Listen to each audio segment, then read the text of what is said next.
And we are live. Hello everyone. To welcome to the Alien stream. And you could be watching anywhere around the country or the world, and I really appreciate you. And today we will be talking about the Valentine's Day and lore about Valentine's Day and many things like that. And also thank you Stranded. Shout out to you for putting that there. And now I'm switching over so y'all could see me. I am just putting this out here. Right here. Okay. Now I'll be switching over. Alright. Hello everybody. Welcome. Happy Valentine's Day to each and every one of you. And for a brief time, I'll be playing the game briefly. And as we wait for others to come that may come through, and then I will talk about the different things while I stream. So it's basically the same thing. It's just not reading an article about it, but I'll basically say what's going on. Okay.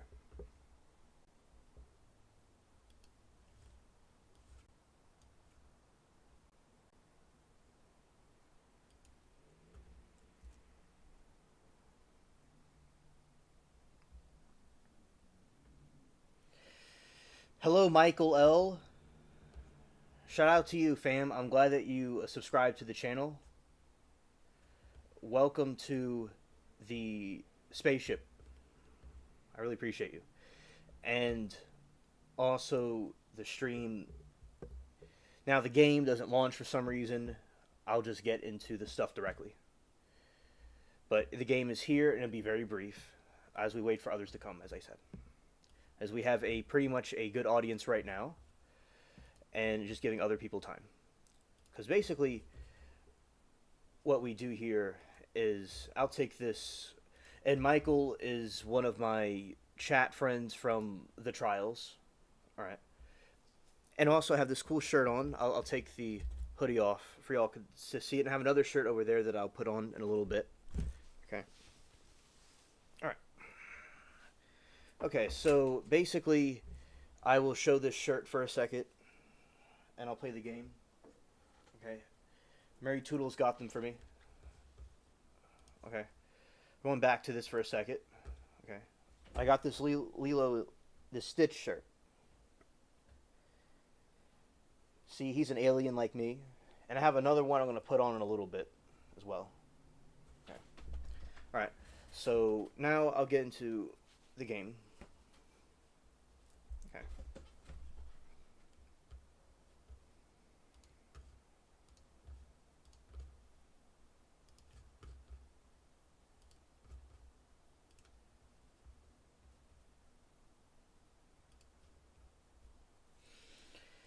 Vash is another good friend of mine from the trial chat as well.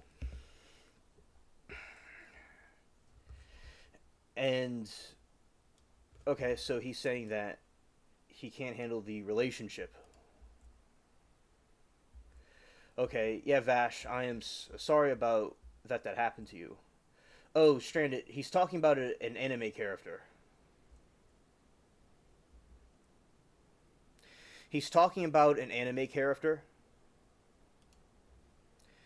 And it's from Trigun, and that's what his name, Vash, comes from the anime character. Alright, so in the Pirates of the Caribbean island, they're celebrating Mardi Gras, so they have all this stuff out. Press shift to... Oh, look at this. It says, press shift to enjoy the Mardi Gras feast. You took some roast pork from the Mardi Gras roast. That is very cool. So this is the Mardi Gras roast from the Pirates of the Caribbean game, and I just took a roast. I took some meat. I enjoyed it. Alright, so that's very cool. And over here they have music playing that we cannot hear, but you could select different music on here. These are some very good songs. It's called, this really good one is called Randy Dandy Ho. Oh, not Randy Dandy Ho, but Randy Dandy O. That's a very good pirate song. They have a couple different ones. As I said, because of the copyright stuff, I'm a little bit leery about that. You're talking to me when we are the bandits attacking to get the... But I might play it later. I might play it anyway. Alright. You thought it was a plant or something. Oh. Ah, I get it. I get it.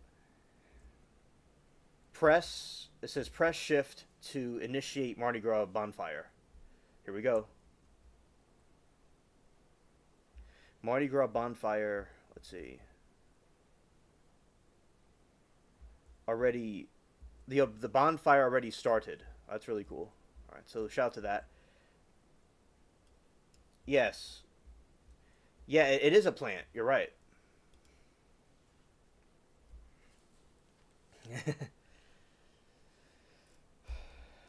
And yeah, this is the ship, and we're going to plunder some ships, and then we will get into the Valentine's Day stuff as other people come through. If they come through, and if not, we have a good audience here already to listen to what we have to say. And yeah, so basically we were watching Rocky today, Vash and I and Michael.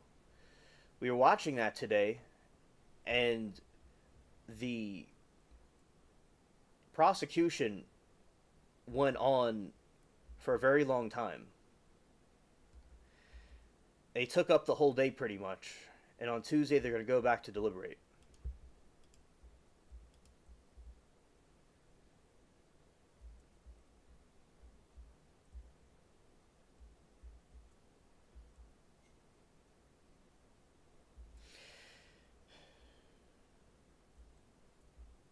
Vash, I'm sure you are a beautiful plant. Yeah. Yeah, shout out to Vash. Yeah, and today with the trial, the chat was heated about because chat was triggered about what they were doing with the prosecution was doing over there, and they take very long breaks, and people have a lot of problems with that because they just need to say what they have to say and then get on with the program.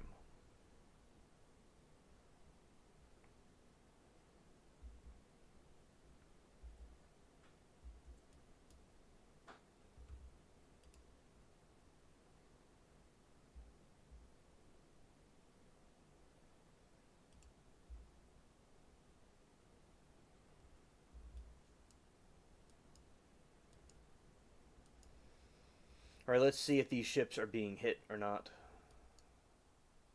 Okay.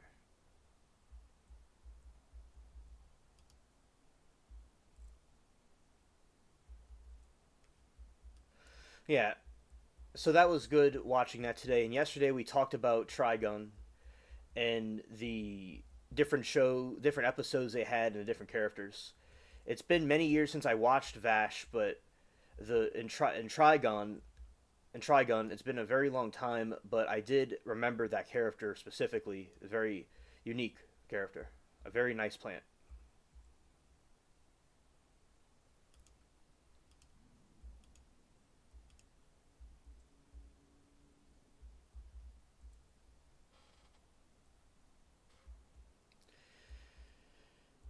And shout out to all of you. I appreciate you all being here.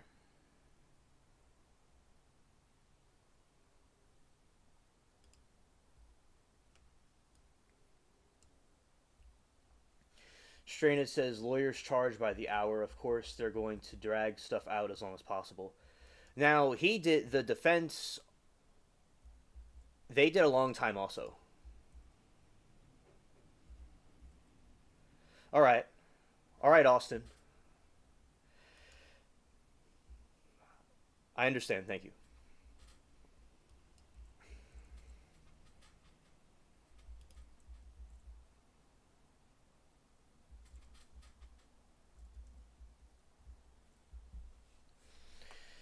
And yeah, so in Austin, which is Vash, he was very funny today in chat as always. It was nice chatting with him. And as I were exchanging happy Valentine's Day wishes to each other, like we did over here yesterday. And the it was very comedic.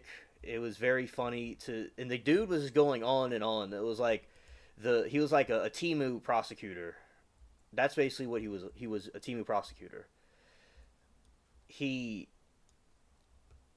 She was very angry too, and they have long breaks. It's also California. It's in LA, so it's going to have its own issues.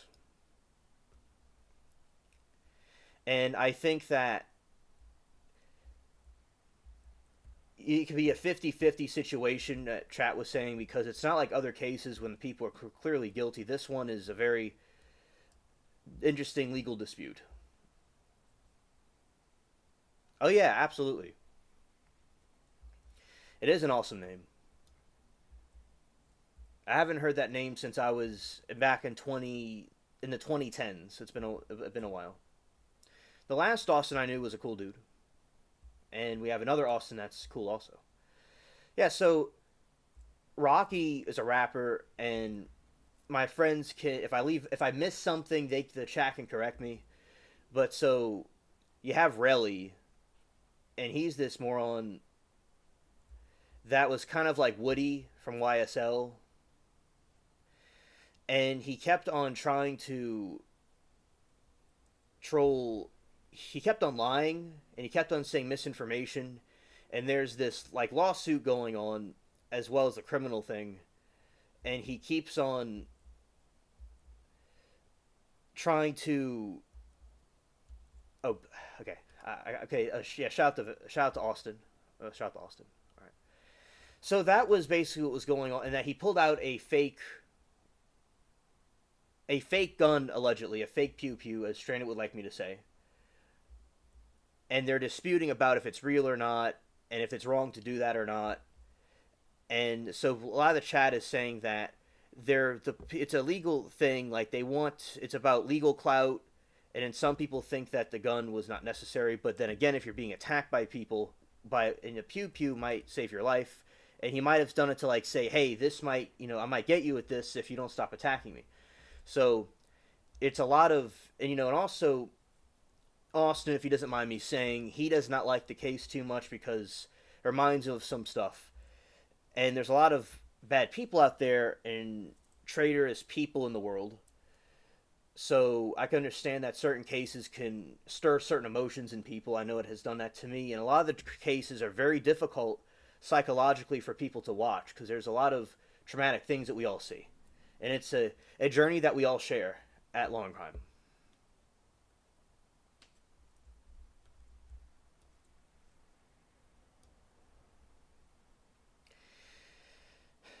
I think that more than some, okay, thank you, of Austin, it was more than some.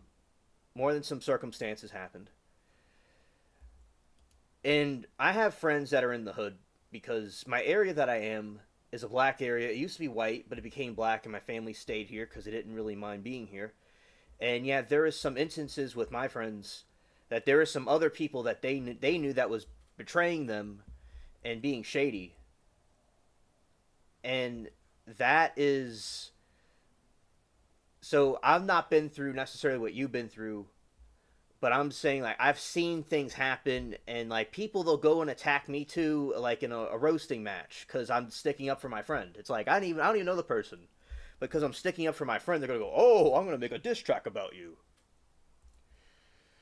Stranded says, I'm not offended by saying the G word. I just don't want YouTube to give you a strike. And thank you, Stranded, for clarifying that.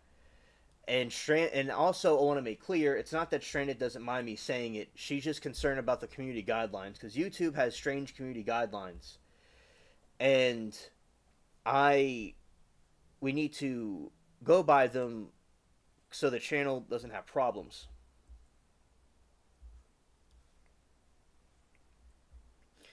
I don't blame you. There's been enough lies been told.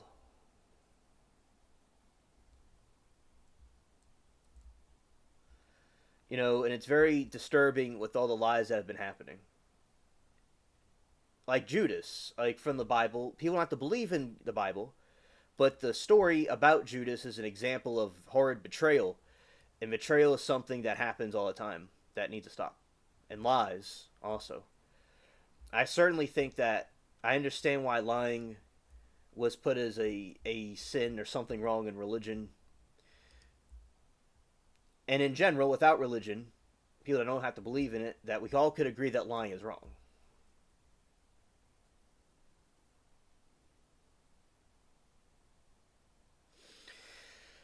So that's what I was doing today. And also today is Valentine's Day, and we'll be talking about the history of Valentine and information about him. And he was a saint, and he was martyred for spreading Christianity. And he was executed for spreading his faith. And he made hearts, like a collage of hearts. And he wrote a letter to the prison guard's daughter, the jailer's daughter, that sincerely your Valentine. And he wrote the first Valentine's Day card, because Valentine is a last name. Like in a Twilight Zone, there is a person, his name was Valentine. So that is something that we have experienced, that it's an interesting name, and also how it's spread over time.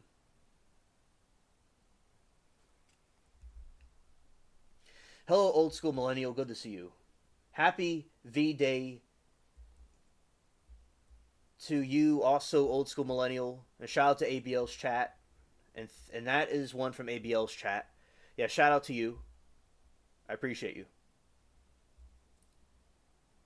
Strained says I'm 100% pro second A, but YouTube is not.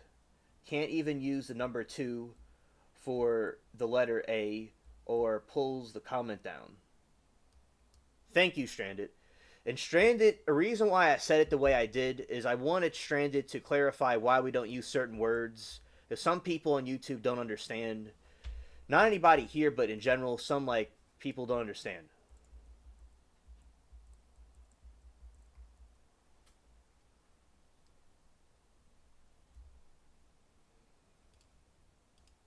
Old school said,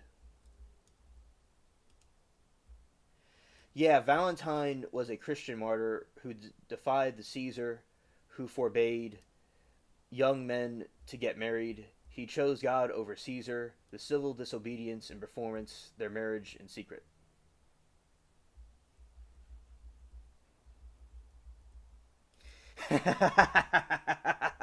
You know what I'm talking about, Michael. You know what I'm talking about. There is one person in the Law and Crime chat that was saying that they hate the word unalived. And it's like that's why you see he caught it. He caught it. He was there when that happened. It was like the person, I'm like, if this woman only knew. That's why we say unalived and deleted. She was like, I don't like the word unalived. It's like, man, it's like that's why I had to get Stranded to explain to chat, if they didn't know, why we don't use certain words. Forbade young men to marry women, just to clarify, wanting them to focus on military loyalty or something like that. Now, I read something somewhere that he wanted his people, his soldiers, to take concubines, that he was okay with that.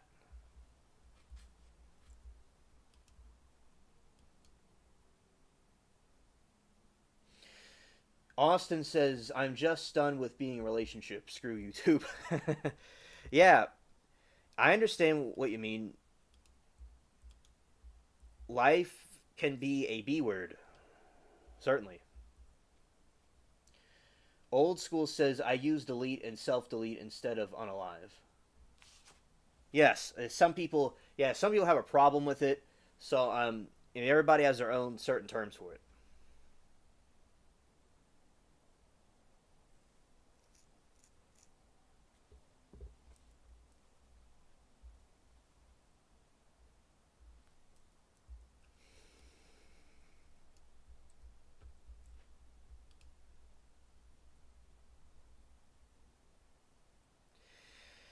And also in the Middle East, some parts of the Middle East have problems with Valentine's Day because of religious reasons, but I do not think that it would contradict Islam at all.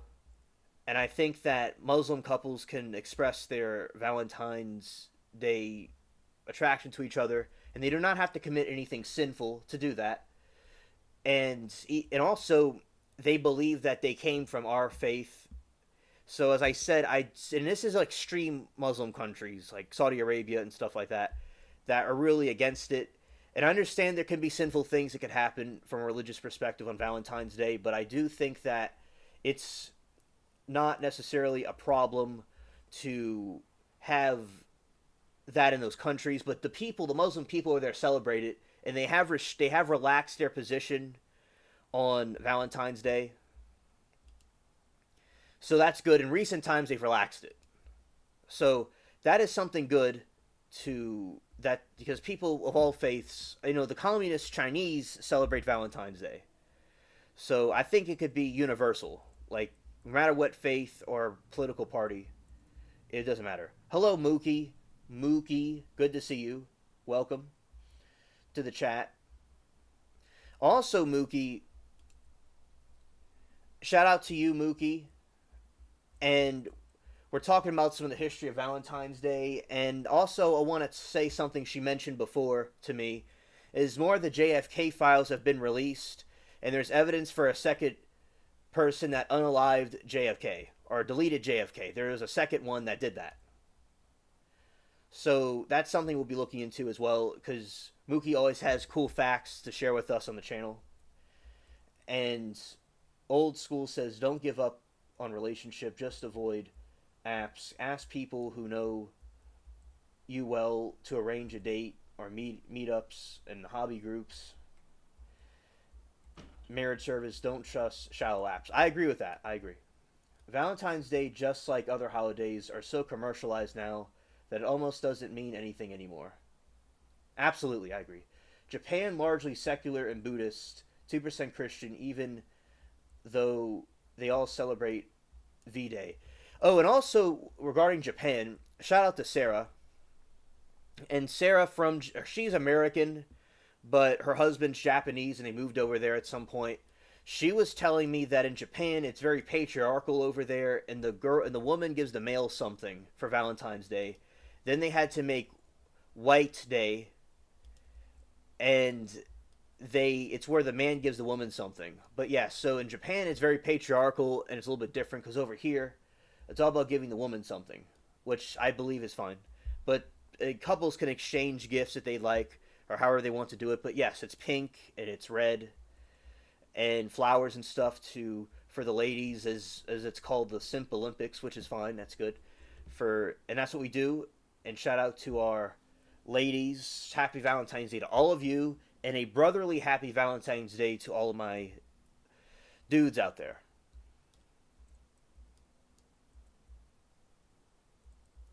Yes, that's correct. The Muslims think that Valentine's Day, that was one of the reasons why they banned it in Saudi Arabia.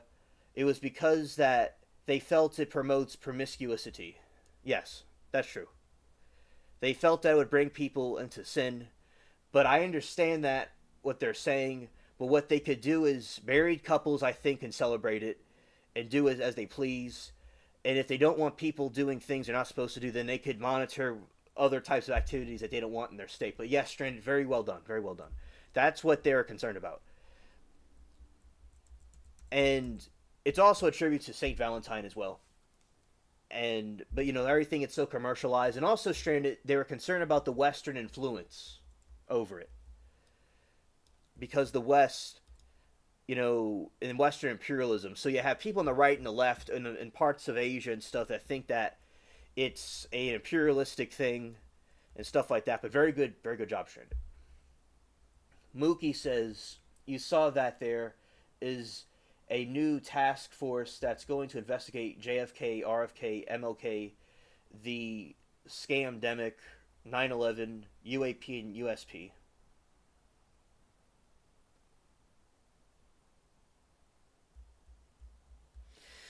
Sharon, I did talk about the black paste.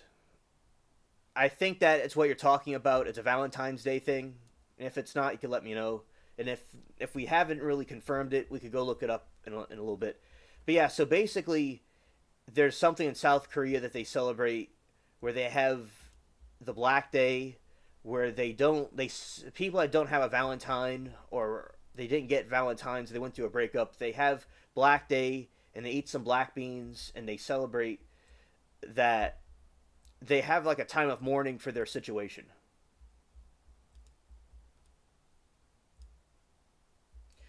And if you're not talking, if it's black pasta though, we will still look it up regardless. So we will still look that up, Stranded.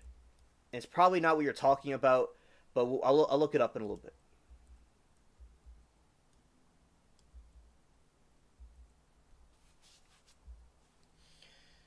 So Mookie, I did not know that, but thank you for letting me know, and I'm so glad they have a task force that's going to focus on those things. The people need to know the truth, all right? Because I don't think people have been told the truth lately. Old school millennial says, "I choose Love Hurts over Not Captain America movie for Valentine's Day. Love Hurts looks good, John Wick vibes. No Captain America getting smarted by bad reviews." Getting smashed by bad reviews. Yeah, I heard it's anti-American or propaganda. So yeah, thank you for the heads up. Captain America should be something patriotic. It shouldn't be something anti-American. And also, something I want to mention is about the food. So, in recent times, there's been a problem with chickens, and I have a friend. Shout out to Gam Catches Up. He has a very good channel. Also, he does these 3D models and he paints them and talks about stuff like I do. So shout out to Game Catches Up. I recommend his channel. All right. And so basically, with this situation with the chickens, I have a friend named Peach. She's a commercial farmer who works for Pilgrims and Cooks, and they have done very shady things with farmers. And they've had farmers completely delete all their chickens because of political reasons, because they're trying to have people, the other administration allegedly was trying to limit the amount of eggs and chickens we would have to blame the current administration for it.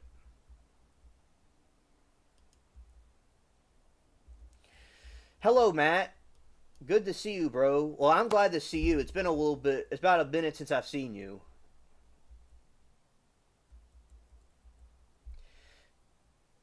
Derek Zoolander is the best movie ever. Thank you. Thank you. All right, so basically what happened was with Cooks, and there's been a lack of chickens and there's been a lack of eggs. And also there's these flus and these diseases going on with the chickens, allegedly. So all of that is allegedly put there to limit the egg resources we have in the country.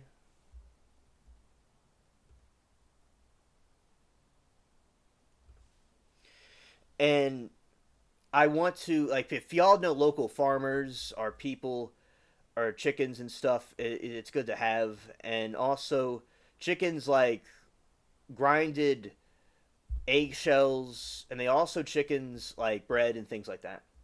So if anybody, like, getting food and stuff from directly from farmers, I've heard is a good option. So those are just some things I want to bring up to y'all that yes, it has to do with some rigged situation with the food. Well, I think that's a good idea.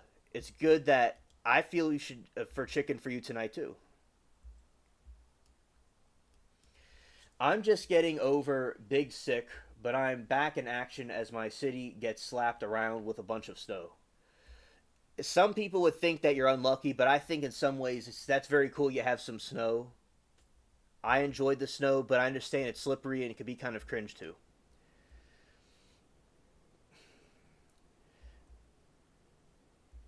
Michael says the only black pasta that I've ever had is pasta is made with squid ink. That is what it has in it. That's true. Yes. I'm pretty sure I had bird flu because I've been flying high all day. Hilarious.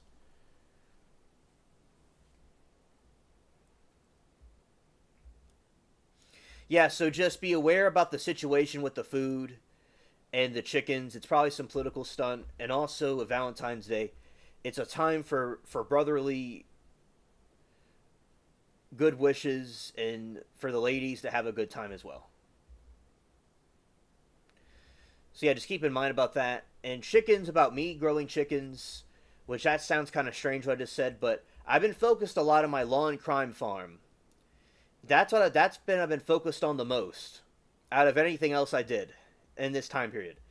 So that's one of the reasons why I have been not really doing the chicken thing, but it's something that I will look into, especially with the mass requests about getting the chickens. All right.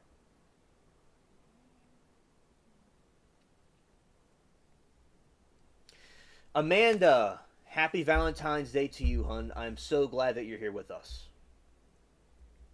Shout out to you, Amanda. I'm glad that you're able to come here.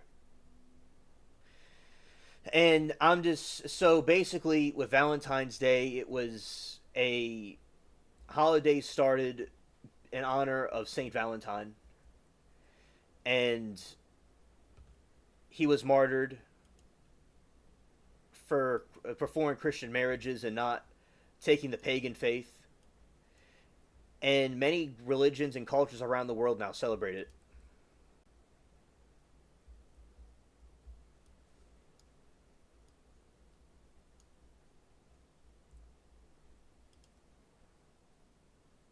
You're gonna buy some alien chicken eggs. Nice. If single, you can do a V Day showing families and love and appreciation, your parents and siblings or mentor in your life. Not only romantic and GF boyfriend spouses. And, I got all my girlfriends on YouTube to shout out. I'm being funny when I say that. And also, I have so many good bros on the platform and many other crew members and mentors of both genders and people that are like family to me also that I give shout outs to. So yeah, I think that it doesn't have to be about a significant other. It could be about friends and family.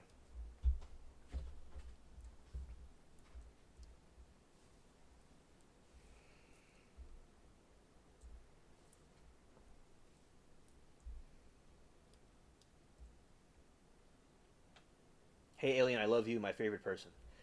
Thank you, Amanda. Ditto.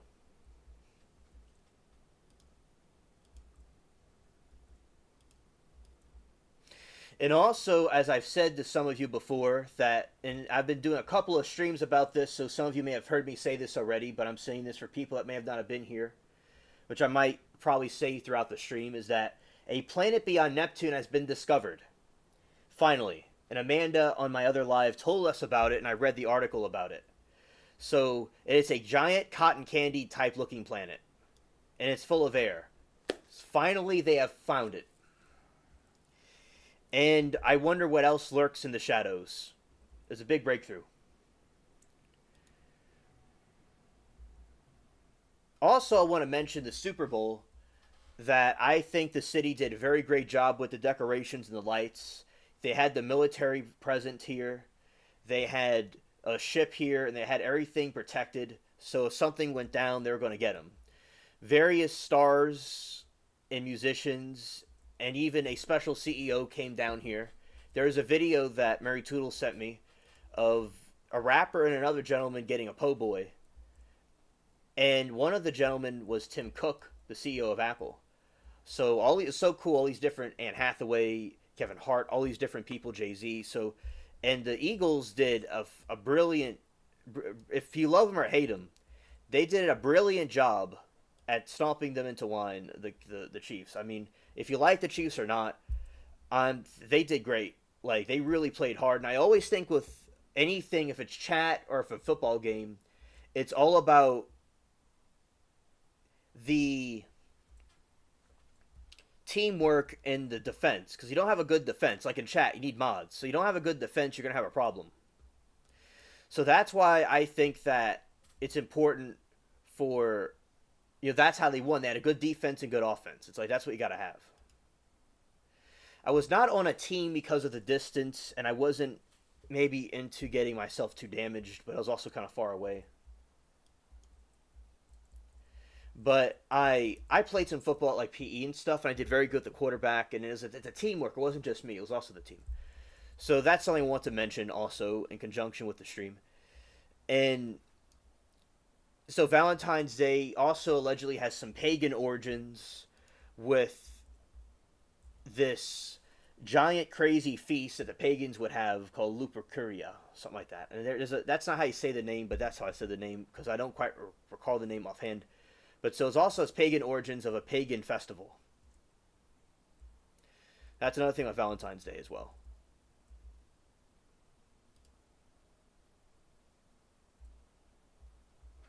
All right, I'm getting the bounty hunter. Scared.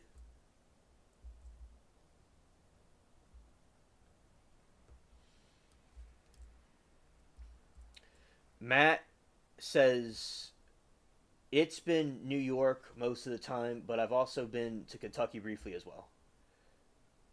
That's so cool.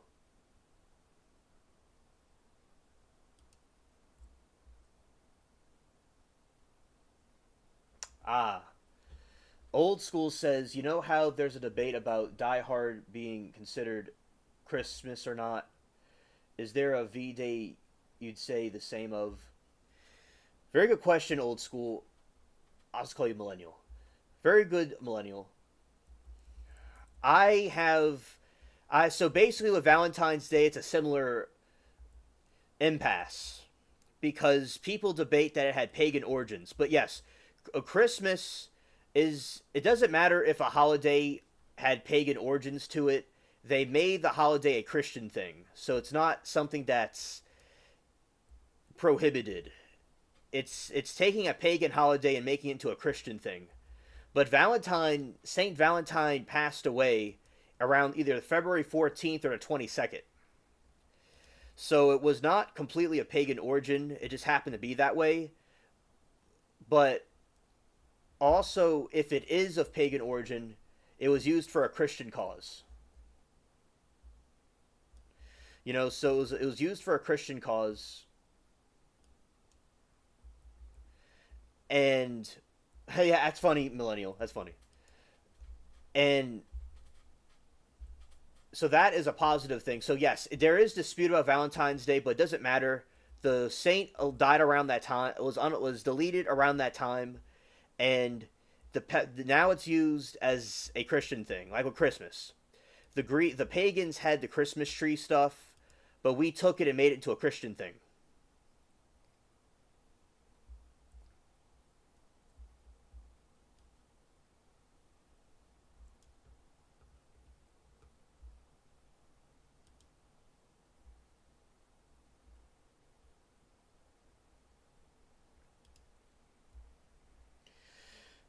Matt says I've been in hotels more than I've been in my own home in 2025. Breakfast is nice. Awesome. I like hotels. The Monteleon's a good hotel in New Orleans. Yes, a lot of Christian traditions do come from pagan origins. That's true.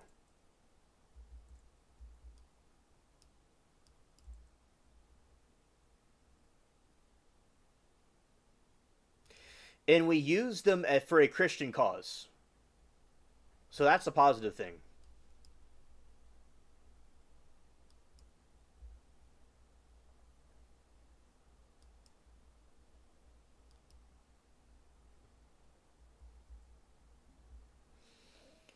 There's a watch out here so it doesn't sink me.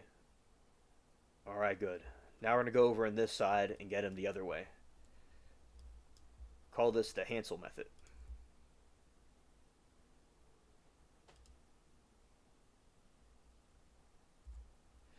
Alright, now we're going to go that side. I have not seen Love Hurts, but I'll certainly take it in consideration. Ah, I missed. Alright, we're going to have to go the other side then.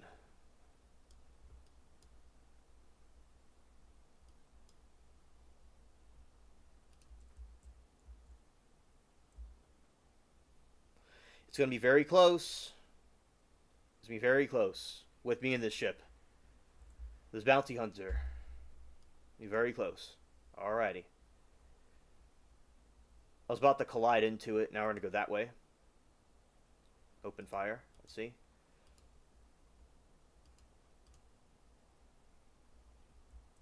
I sunk the bounty hunter all by myself. Without any crew. That's skill. Matt says, I just now realized you were wearing all red for Valentine's Day, not because you joined a new gang. Well, I'm glad that you finally realized that. It's about time.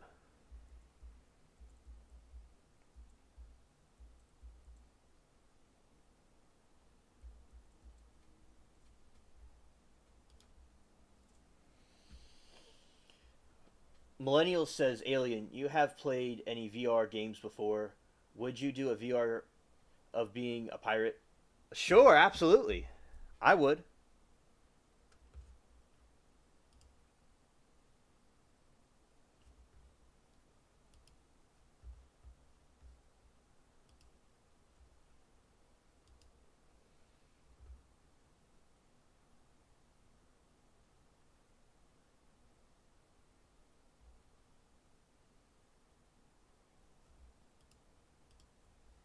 Okay.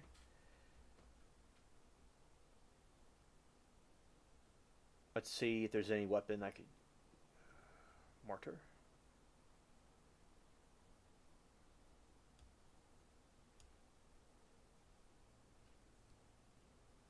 All right, there's a copy of this. All right.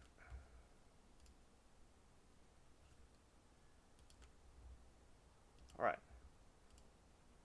I'm still here, everybody. All right, good. Here we go.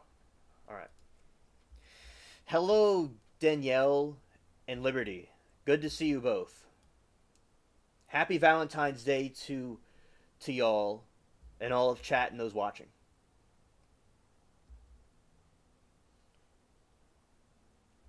Thanks, Millennial. All right, so awesome. Okay, so in this game, I can use the meat as a power up if an enemy attacks me. That's awesome. That's so cool.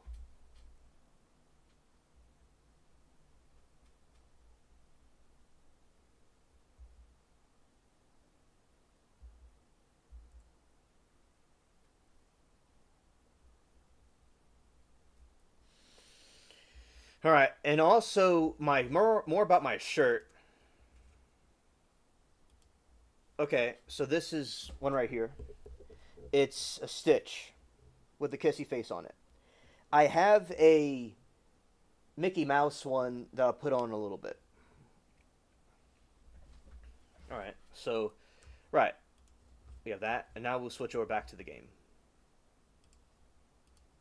Okay.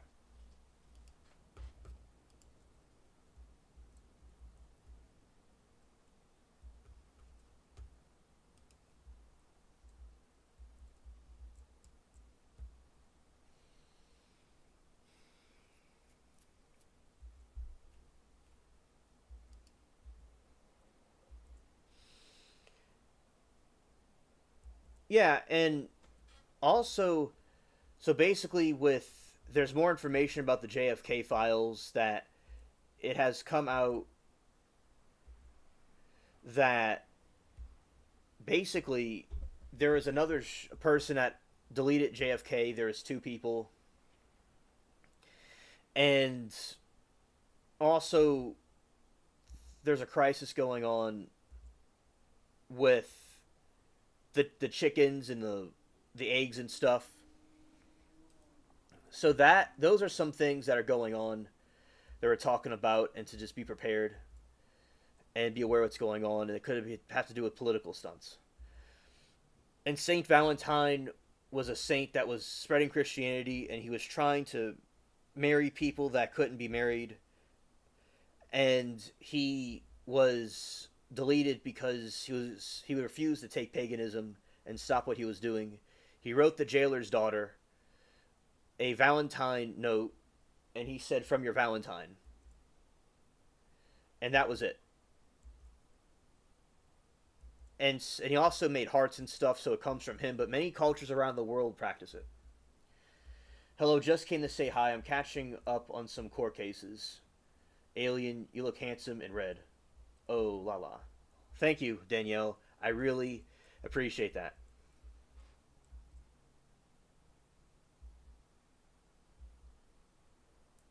Claire Renee was second. Uh, yeah, yeah, right on. And also stranded. That's funny. LOL.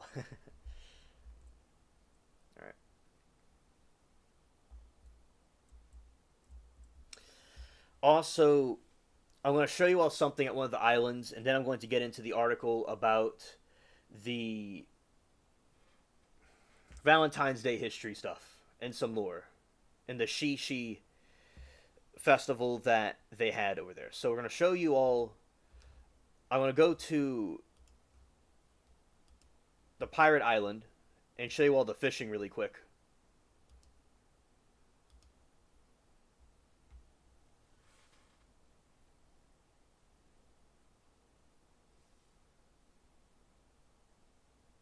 Yes, Millennial, absolutely.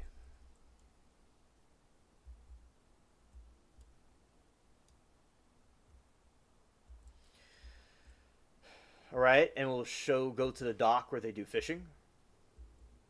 It's over here.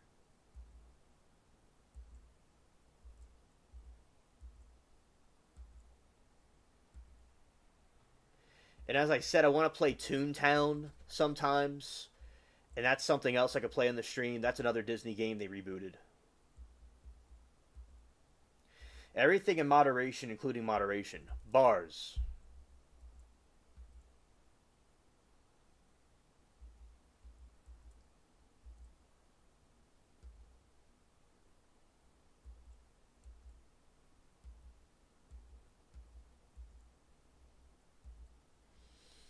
All right, here we are. The dock's kind of like right here. Hello there, Fog. Good to see you, dude.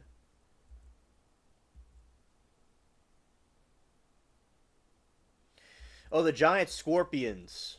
We'll go back to that island after I show the fishing for a moment. Those giant things are the creatures on the islands of the Caribbean in the game. It's called The Legend of the Pirates of the Caribbean Online. Okay, Mookie, thank you for being with us for a little bit.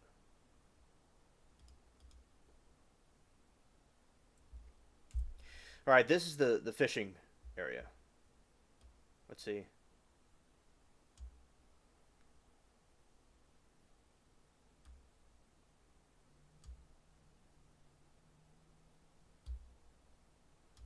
All right, see, that's the fishing, for example. You go and you catch a fish, and you level up.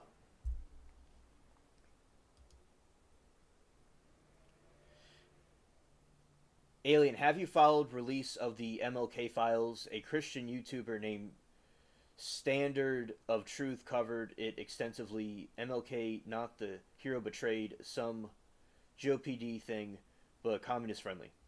Now, you see, with Martin Luther King, I understand that stuff about him, but I think what he did was a good thing with ending the segregation. But I do think maybe he could have been misguided by the communists or the socialists. But you got to remember, since he's a Christian pastor, he couldn't really be a communist because communism is an atheistic thing. And he also said communism was very bad and it was trying to destroy America. But he may have been kind of socialistic, that the wealth would be distributed between all God's children. And this is something that's been known for many years. And he may have done other things that weren't something a pastor should do. But yeah, I think he could have been misguided in some ways. But overall, it was a very good deed that he did, with the civil rights protests and stuff. But that doesn't mean other ways about him he could have had things that weren't right. So thank you for telling us about that. And I am aware about those things. And now with the technology and stuff, people can not be misguided by socialism and things like that and have more of a, that doesn't work. Right. So thank you for sharing that with us.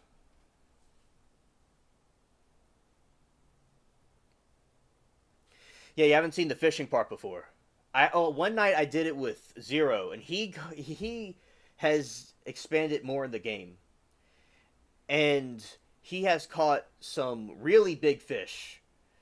And as we level up, we will get it together. And yes, thank you, understood, Millennial.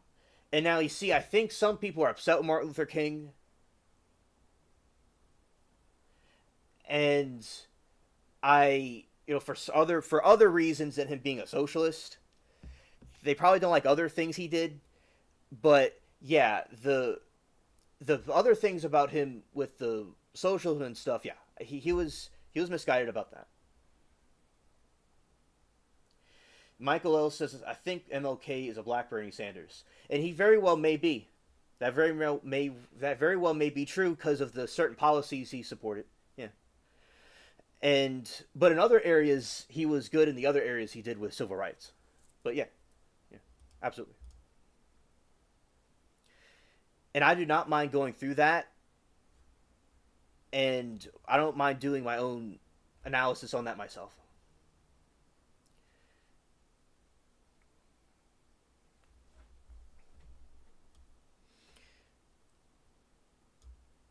And okay, this fish is being disobedient right here. It's kind of like the fish in Mississippi. They they don't. It's not going to want to come in, so we're going to exit this. All right, we're going to go back, cast it out. All right. Oh, it's all right. It is all right, Austin. It's okay. We all make mistakes.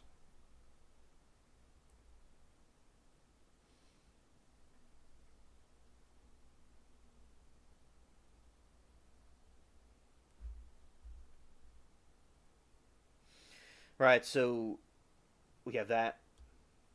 Oops, too late. The fish are scared. Then we'll go to the pirate island.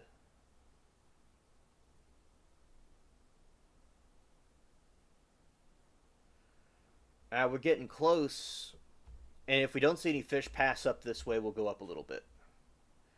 All right, let's see how this goes. Is it going to get the hook?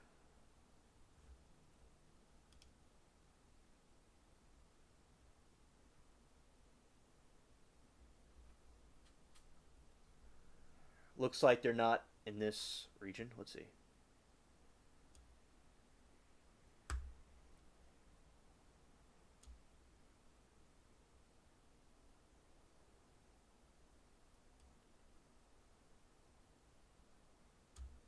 All right, we caught another one. A hatchet fish. All right, now we'll go back to the other island. And I'll show y'all the crabs and things there. And then we'll go back to...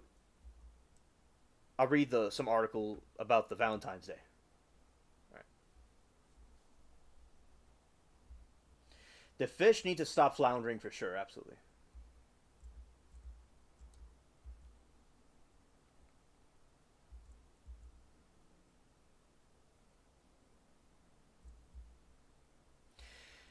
There's no mermaids in the game as far as I know.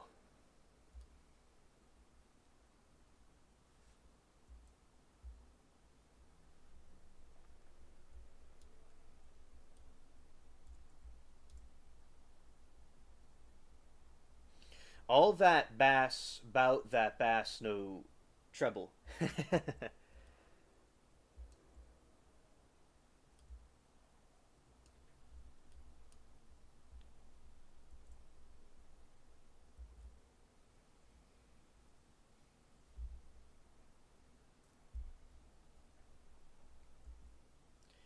Hello, Mary Toodles. Good to see you. Yeah, yeah, very cool fish. Absolutely. We're going to show Michael the island.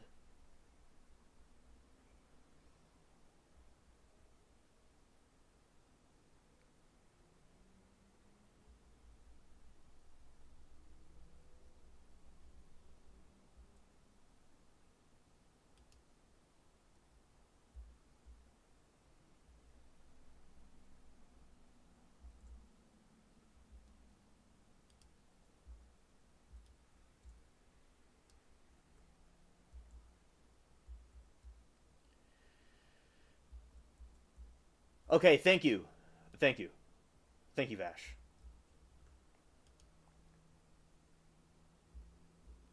All right, this is the bred scorpion on the island. All right, we're gonna fight it.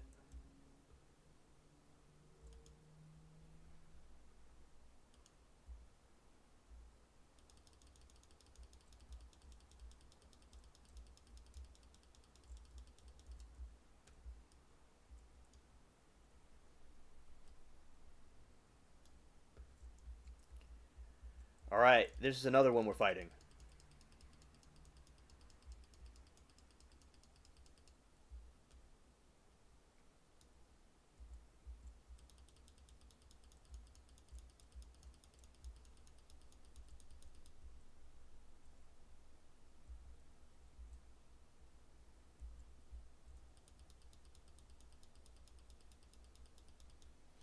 No, I'm not a dad, but my jokes might say otherwise. Yeah, yeah, that's true. Shout out to you. Yeah, okay, so these are some of the things on the island, little critters on the island. All right, we're fighting them. So you see there, Michael, and you fight these things in different quests, and that's the big boss right there.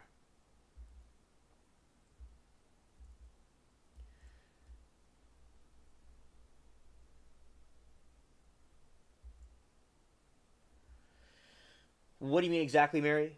I'm just curious.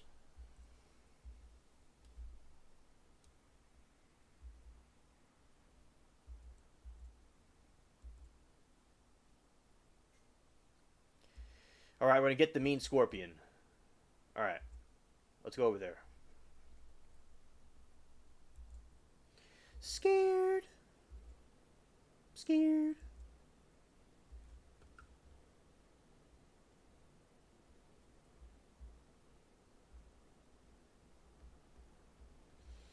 All right, Michael. Here's the giant scorpion.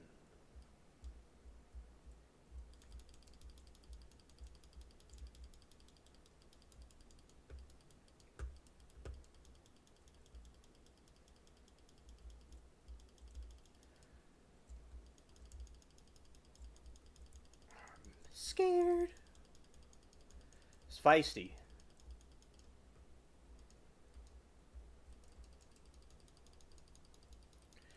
All right, we're gonna get this thing.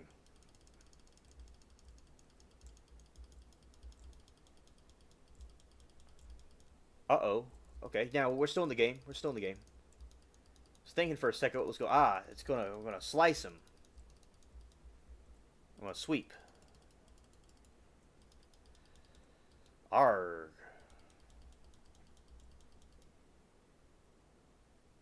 All right, we defeated the evil scorpion. Yay!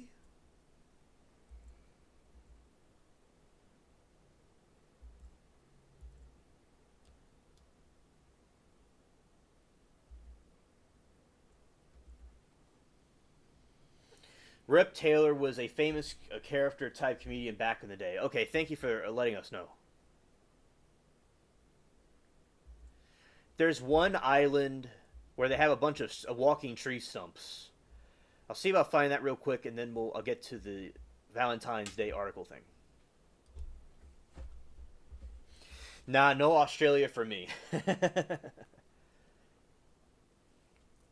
right.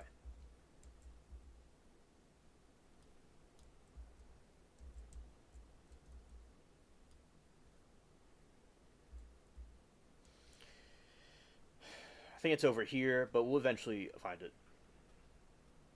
All right. I also want to thank you all for watching this and engaging this with me. I really appreciate every single one of you liking, subscribing, being here. I appreciate it. Yes, you would know who that person is. I was not I was on some other planet before I got here.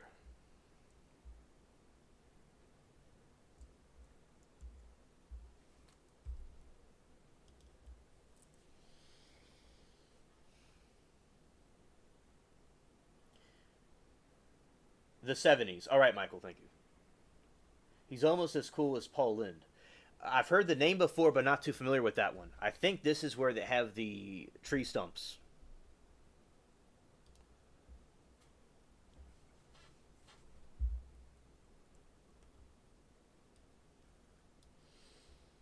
We got some of the crabs here. Crikey, looky here. This is the crabs. Uncle Arthur on Bewitched. Oh, I know who Uncle Arthur is on Bewitched. I know who that is. I know exactly who that is. That dude's funny.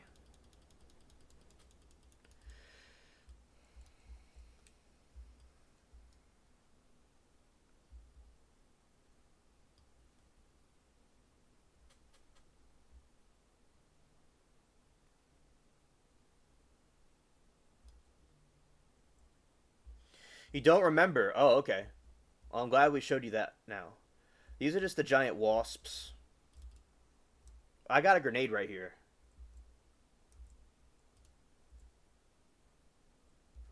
Ah, you have to get it this way.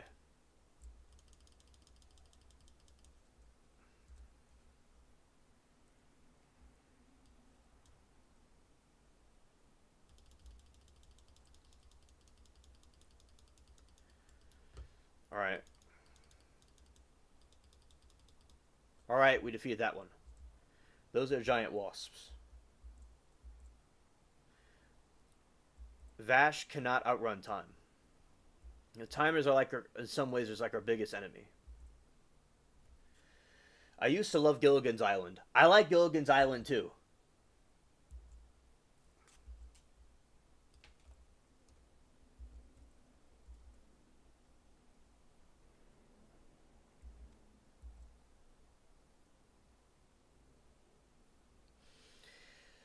All right, this is inside a pirate ship that sunk on the shore, that crashed on the shore. Scared.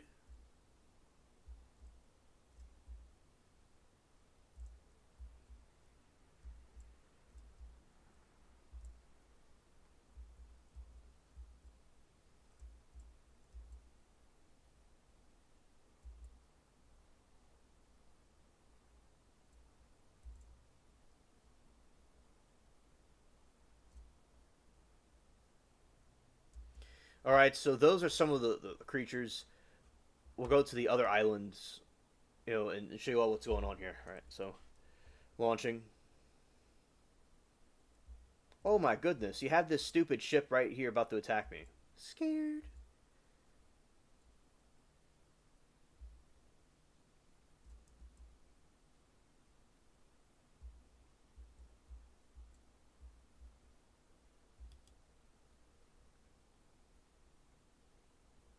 Sunk that ship. All right, Outcast Island.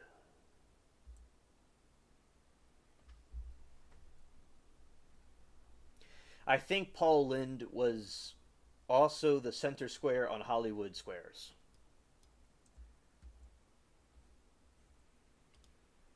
Awesome, awesome facts.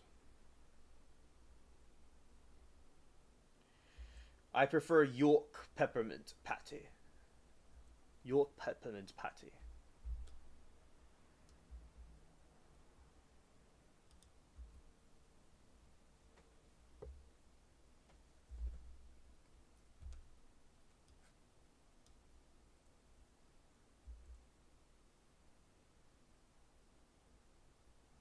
He was only 55 when he passed away. Rest in peace. Yeah. And Straight preferred Dick York. I don't know if I'm familiar with him.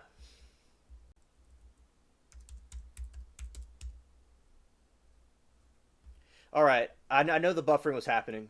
All right.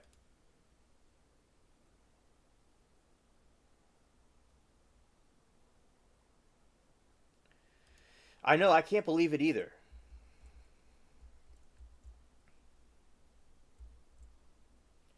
All right. So we're going to go over here and look at some of the creatures on this island.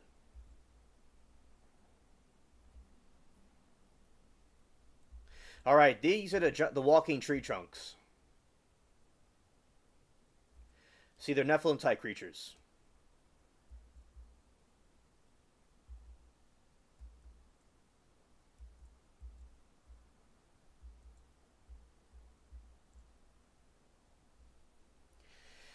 Happy Valentine's Day to you, True crime.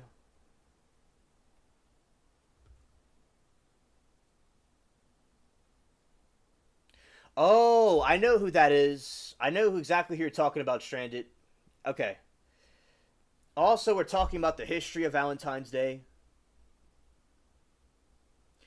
and it was from a saint, and the saint was martyred for spreading Christianity and for marrying people in the military. And he wrote the jailer's daughter a note saying, "Your Valentine." So that's where the Valentine's origins come from, and it's spread all over the world, even as a global holiday.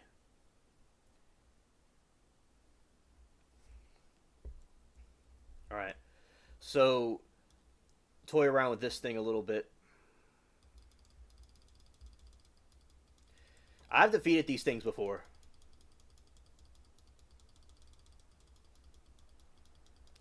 All right. Not holding back. Uh oh, it stumped me. All right. We're gonna get him. We annihilated them. Joan Rivers was pretty great on Hollywood Square as well. Paul Lynn must be very happy about that. Absolutely.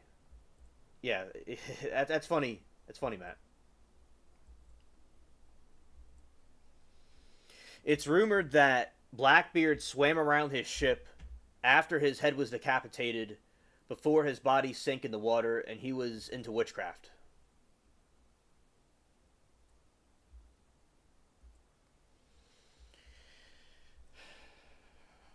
Michael L. said, and then Hallmark Card Company got hold of it and merged deal with FDT florists and been downhill for us guys since then.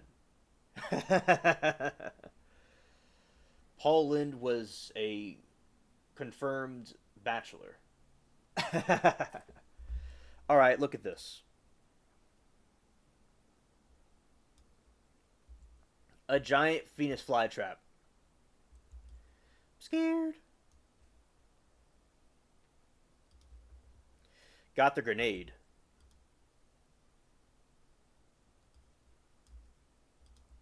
Ah.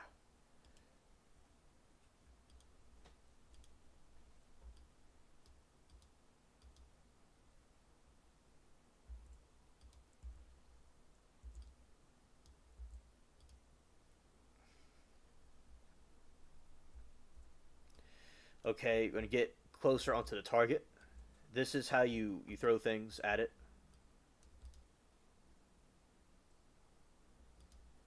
And then you could take this rifle, do the same thing.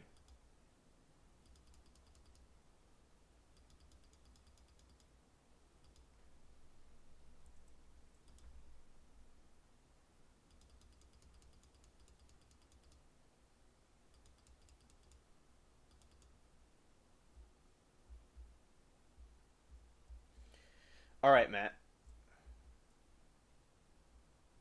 Mary, I was more referring to the fact that confirmed the bachelor is what they called people in polite society before being gay was openly accepted. I have to move along the next cat sitting client. Hope to come back.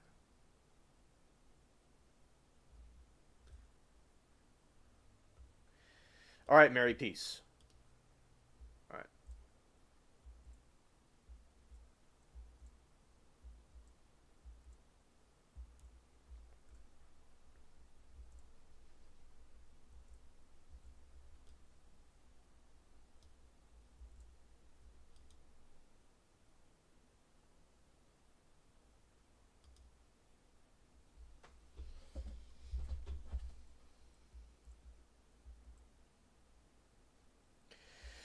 Well, that's cool. Yeah, reading about him is intriguing. Yeah, it's awesome. That's a beautiful sunset. All right. Go back to Tortuga, Port Royal, or something like that. Port Royal, I think. And I'll show y'all. I'll show y'all the zombie pirates.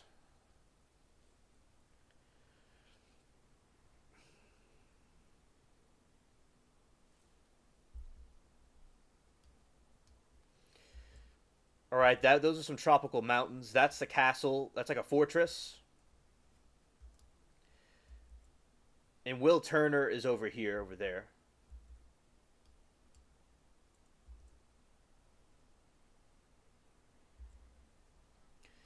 All right, this is where the graveyard is. Where we have zombie pirates. All right, look at here.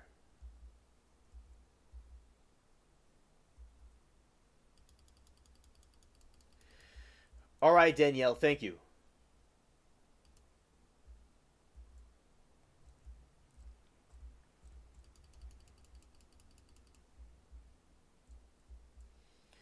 These graveyards are similar to the New Orleans ones. All right.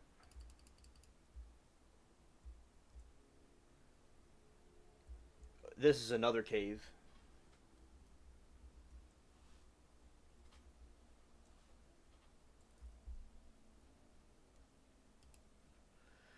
All right, this is some other enclosed area.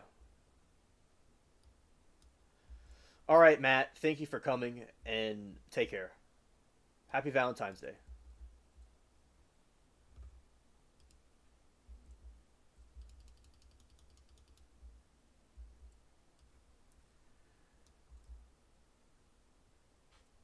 And remember, no matter what anyone says, Hitler was a jerk, or as some people, or as YouTube guidelines might want me to say, the Austrian painter was a jerk, or Hitler, whatever. I don't really care. Yeah, so absolutely, absolutely, he was right on.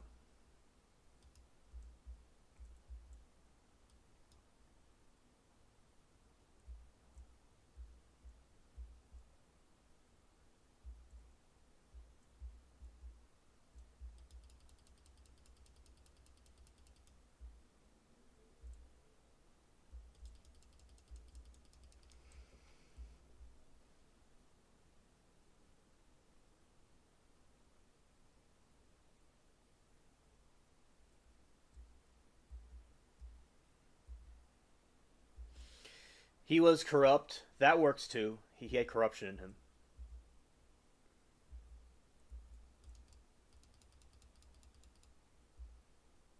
All right.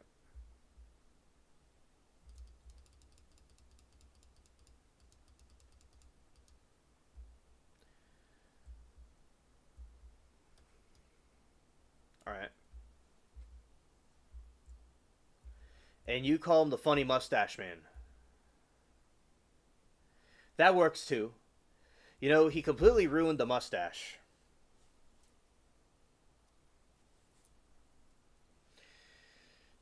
Charlie Chaplin had a speech called The Great Dictator, and it's one of the greatest speeches ever. And the funny mustache man banned the movie. But he secretly watched it, though. Oh, you know, they're all about censorship. Yeah, we're talking about evil. It's not a topic called for him. Yeah, understood. Understood. This is a cave, Michael.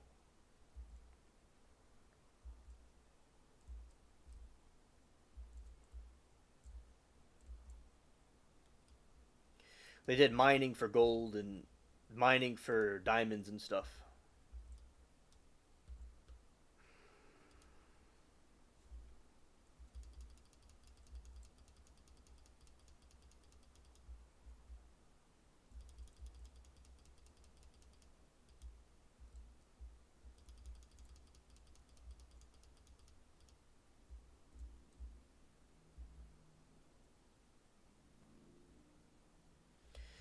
All right.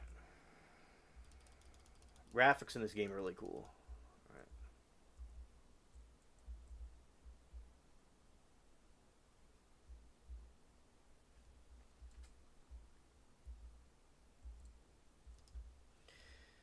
Return to Port Royal.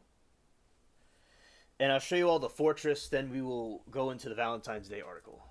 All right. So I was just showing y'all some of the game for him and also y'all in general. Showing y'all in general. Okay, we're going to go here and show you Will Turner. as we head towards that other area. All right, that's Will Turner from Pirates of the Caribbean.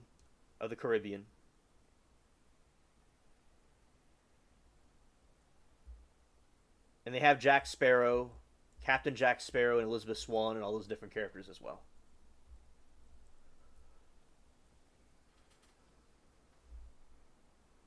Okay.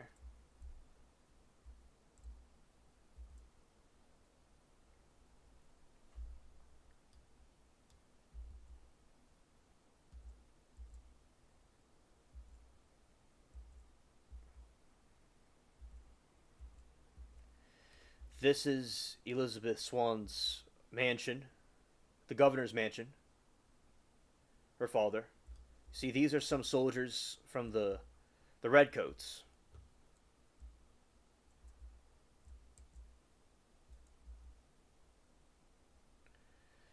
Yeah, Jack is cool because he's not fake, exactly. That's her father, the picture, a portrait of him. And over here, that is Ireland, looks like. And that's her right there at her desk. She's one of the characters. Have you noticed the gunsmith has more weapons these days? They kind of like chat with you a little bit. Yeah, so that's her.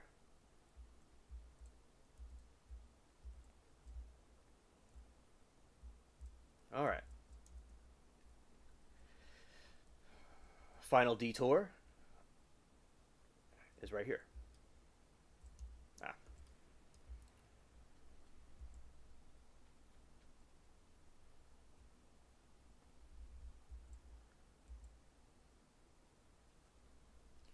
And this is the big fortress.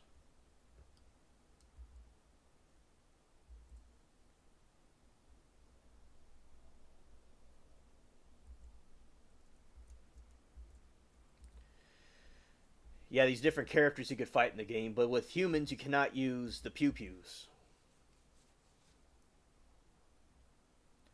Nice moon.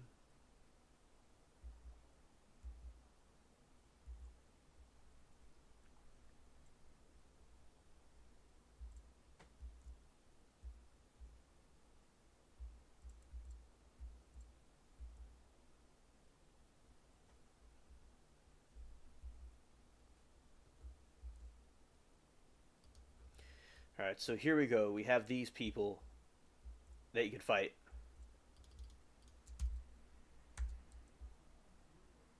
Looks like it's stuck on run, but there you go. It's stuck on run. It must be a glitch.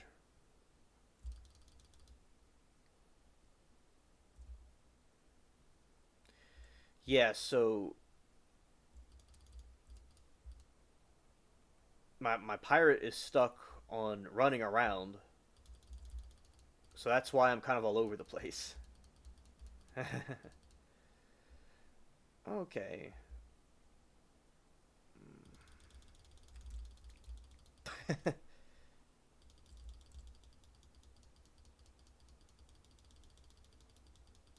All right. Finally.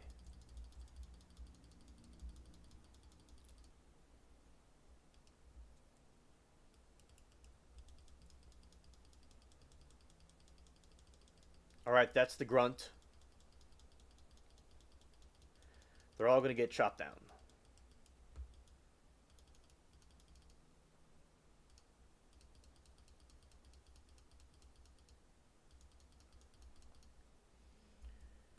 All right, we slaughtered all those enemies.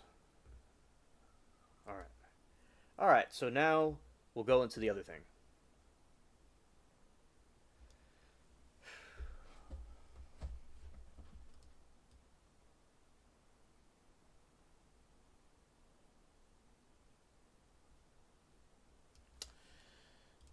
Okay.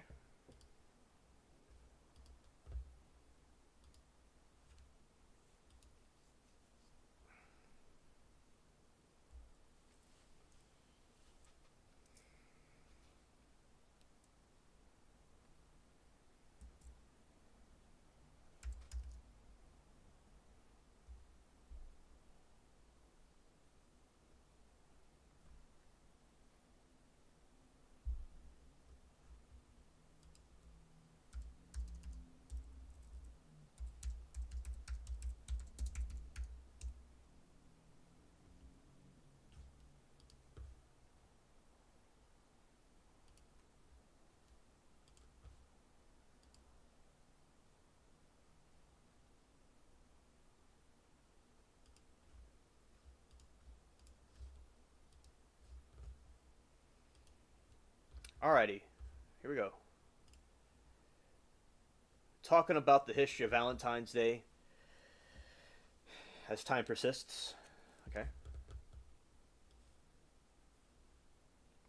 One thing I'll read real quick is about the Chinese Valentine's Day.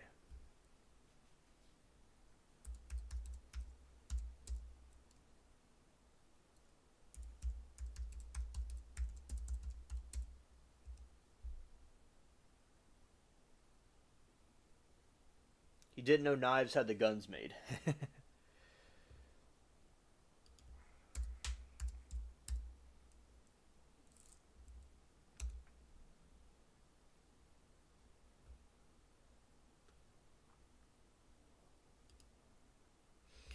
All right, so it says dating back more than 2,000 years in the Han Dynasty in 206 BC to AD 220, the Shi festival sprang from the tragic love story between two star-crossed lovers, Zehinyu,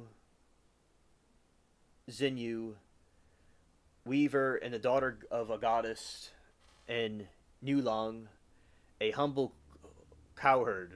The pair married and had a family, a boy and a girl. Millennial says, Alien, which would you live for a week? Lord of the Rings, Jurassic Park, or the Caribbean? That's a very good question, Millennial. And if I could, I would go for all of them. I would try all of them if I could. If I had one option, I certainly this is a mix. It's a very hard decision. I would probably go with the Caribbean because of the pirate stuff. That's something I'd love to go back and see. But my second would be Lord of the Rings. Certainly, because of like Merlin and stuff like that. That would be a very cool thing to see as well. So that would have to be like a second, and Jurassic would be third.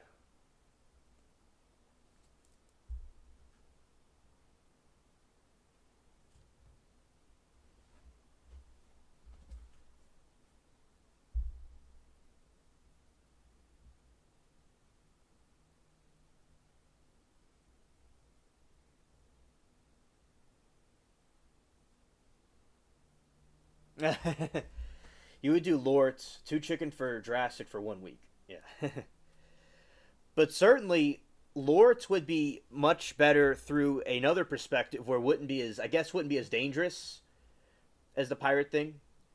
Although I think the danger is exciting. And I think it would be cool to see those villages in those like pre-flood medieval time type world where they had those creatures and stuff. That would be very interesting to see. It just depends for the reason. It depends for the reason. But certainly, yeah, I like Lord of the Rings too. My friend that I talked about aliens with, he loved Lord of the Rings. I'm gonna give you all some information about Valentine's Day. All right, here we go. Valentine's Day, also Saint Valentine's Day, or the Feast of Saint Valentine, is celebrated annually on February 14. It originated as a Christian feast day honoring the martyr named Valentine, and through later folk traditions, it has become a significant cultural, religious, and commercial celebration of romance and love in many regions of the world. There are a number of martyrdom stories associated with various Valentine connected to the 14th, including the accounts of the imprisonment of Saint Valentine of Rome for ministering a Christian a ministering Christians no like Valentine of Rome for ministering to Christians persecuted under Rome of the under I'm acting kind of glitchy, so I'm going to start over. Okay. Including an account of imprisonment of Saint Valentine of Rome for ministering to Christians persecuted under the Roman Empire in the 3rd century. According to an early tradition, Saint Valentine restored sight to the blind daughter of his jailer. Numerous latter editions of the legend have become related to the theme of love. Tradition maintains that Saint Valentine performed weddings for Christian soldiers who were forbidden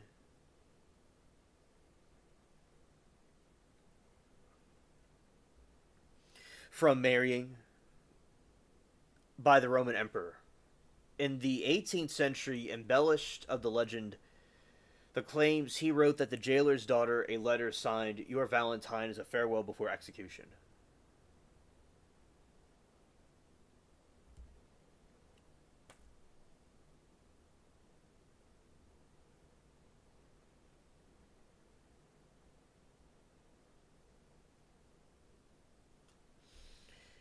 Vash, let's go on a journey to Gandalf and some elves. I don't care much about the hobbits.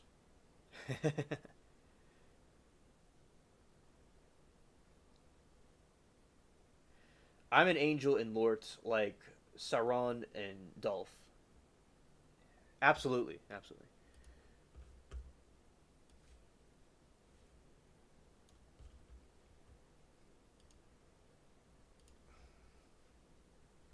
If I went with y'all to Lord of the Rings, I would certainly go to the castle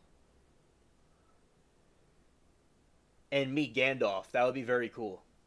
Because Gandalf is a lot like Merlin.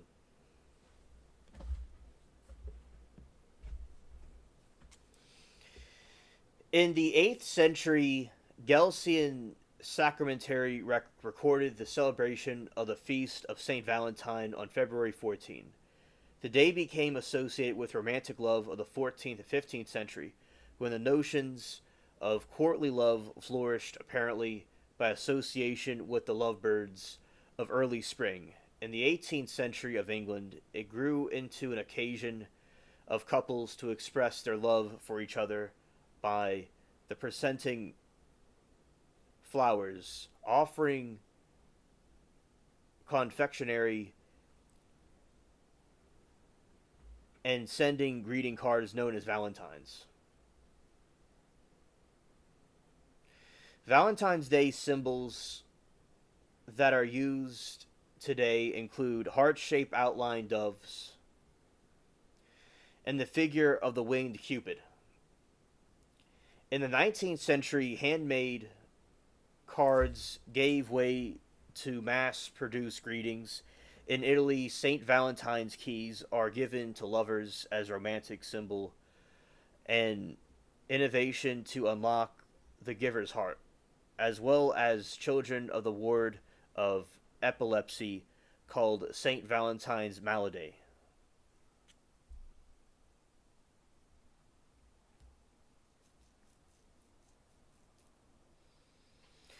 In its day of commemoration in the Anglican Communion and the Lutheran Church, many parts of the Eastern Orthodox Church celebrate Valentine's Day on July 6th to honor the Roman presbyter St. Valentine, on June 30 in honor of Hero the Martyr, Valentine the Bishop of Intermana, modern Turini. Alright, now we have the history. Numerous early Christian martyrs were named Valentine. The Valentines honored February 14, Valentine of Rome, Valentinus of Romea, Valentine of Terni. Valentine of Rome was a priest in Rome who was martyred in 269 and was buried at Via Flaminia.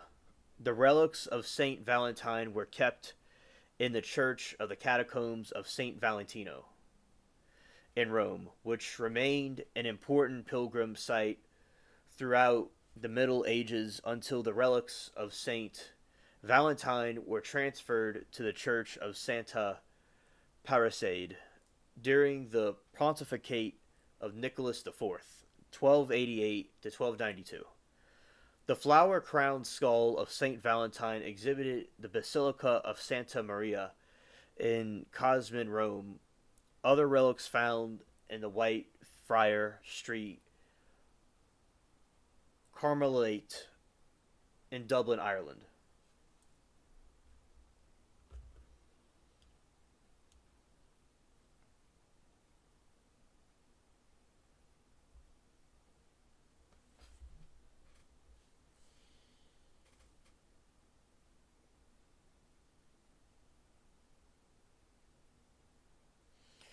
Michael, thank you for coming, and you're welcome. And see you later, bro. Take care, and good night to you.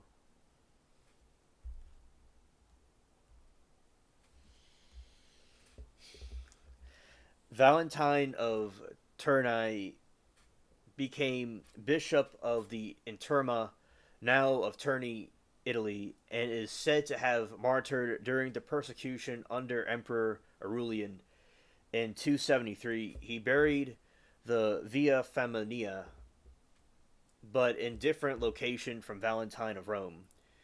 His relics are of the Basilica of Saint Valentine and the Terni Basilica San Valentino.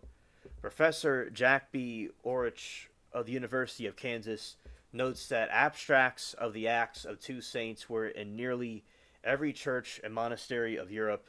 A relic claimed to be the Saint Valentine of Turin's head was preserved in the Abbey of New Minster, Winchester, and venerated. That's really cool, Millennial. Thanks for sharing that.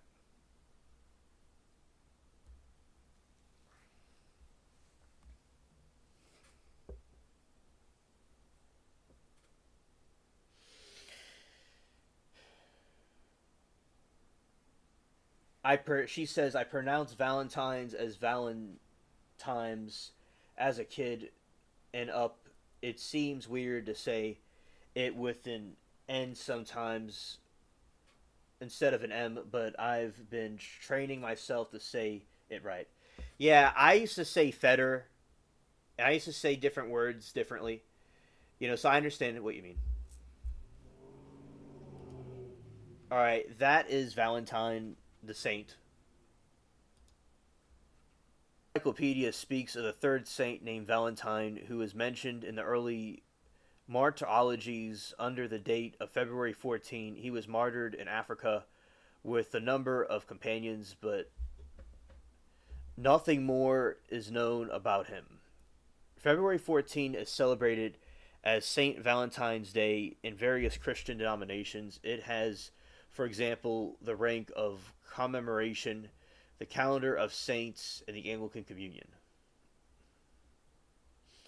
The feast day of St. Valentine is given the calendar of saints of the Lutheran Church. In 1969 revisions of the Roman Catholic Cathedral calendar of saints, the feast day of St. Valentine on February 14 was regulated from the general Roman calendar to particular local event national calendars for the following reasons. Though the memorial of St. Valentine is ancient, it is left to a particular calendar, since apart from the name, noting that nothing is known of the saint except that he was buried in Via Faminia on February 14. Therefore, he remains within Roman martyrology. He has to be made recognized optionally during the Mass outside of the Christamade in Eastertide.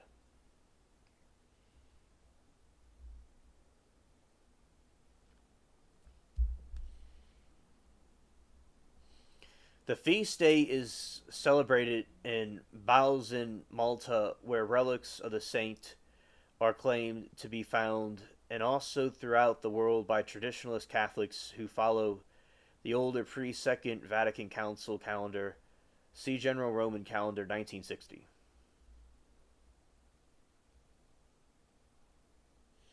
You're going to try to paint tonight. Well, good luck with that. And, let me know how it goes if you want. I've painted before. It's been a while since I've done it.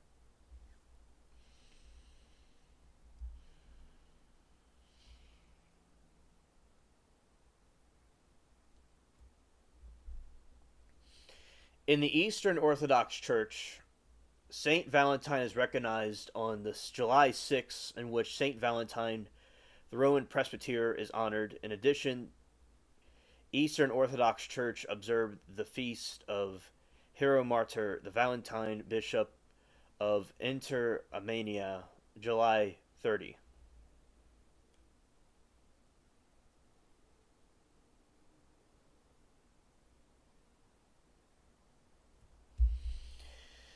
J.C. Cooper, in the Dictionary of Christianity, writes that Saint Valentine was a priest of Rome who was imprisoned for succoring the persecuted Christians. Contemporary records of the Saint Valentine were more probably destroyed during this dialectic persecution in the early 14th century. The 5th century and 6th century are work called Passio Marie et Marthe published a story of martyrdom or Saint Valentine of Rome, perhaps by borrowing tortures that happened to other saints, as was usual in the literature period. The same events are found in Beside's Martyrology, which was compiled in the 8th century. It states that Saint Valentine was persecuted as a Christian and integrated by Roman Emperor Claudius II in person.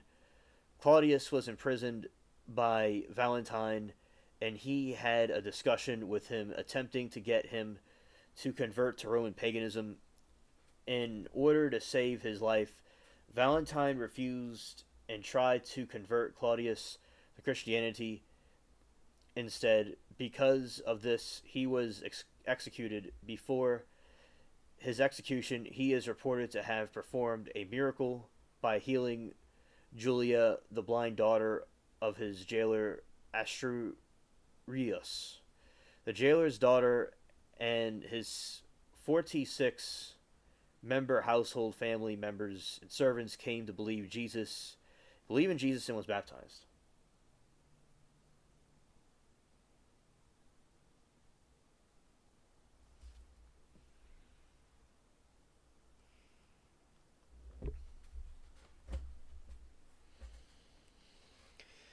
A later Passio repeated the legend, adding that Pope Julius I built a church over his sepulchre is confused with a 4th century tribune called Valentino, who donated land to build a church at a time when Julius was pope.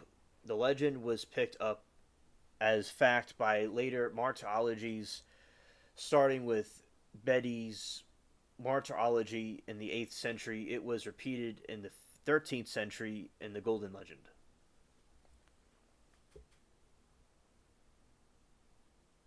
Okay, Jacob, awesome. Thank you. There is an additional embellishment of the Golden Legend, which, according to Henry Asinger Kelly, was added to the 18th century and widely repeated. On the evening before Valentine was executed, he is supposed to have written the first Valentine card himself, addressed to the daughter of his jailer, Asturius, who was no longer blind, seeing your Valentine. The expression "from your Valentine" was later adopted by modern Valentine letters. This legend has been published by both American Greetings and the History Channel.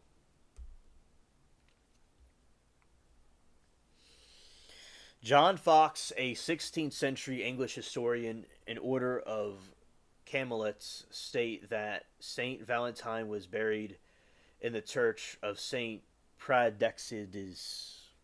I said that wrong. Praxedes in Rome, located near the contemporary of Saint Hippolytus. I didn't think I did this. Okay, this is the picture of the baptism. A close-up of it. Okay. And this is Valentine and his disciples.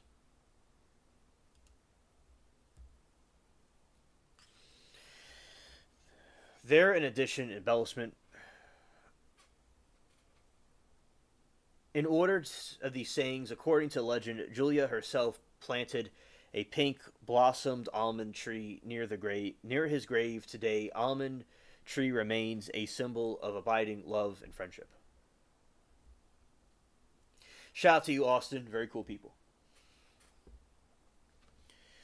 Another embellishment suggests that Saint Valentine performed clandestine Christian weddings for soldiers who were forbidden to marry. The Roman Emperor Claudius II supposedly forbade This in order to grow his army, believing that married men did not make for good soldiers. However, George Munger writes that this marriage ban was never issued, and that Claudius II told his soldiers to take 2 or 3 women for themselves after victory over the Goths. According to the legend, in order to remind these men of their vows the and God's love, Saint Valentine is said to have cut hearts from the parchment, giving them to those soldiers and persecuted Christians, a possible origin of the widespread use of hearts this on Saint Valentine. Saint Valentine supposedly wore a purple amethyst ring, that's my birthstone, customarily worn on the hands of the Christian bishops, with an image of Cupid engraved in it, a recognizable symbol associated with love that was legal under the Roman Empire. Roman soldiers would recognize the ring and ask him to perform a marriage for them, probably due to the association with St. Valentine. Amethyst has become the birthstone of February 14, which is thought to attract love. I have another shirt I'm going to wear. I'm going to put it on and show you all in a moment. So, we're going here. Alright, I will... One moment.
Alright, this is another shirt I have. And it's Mickey Mouse with a Be Mine heart.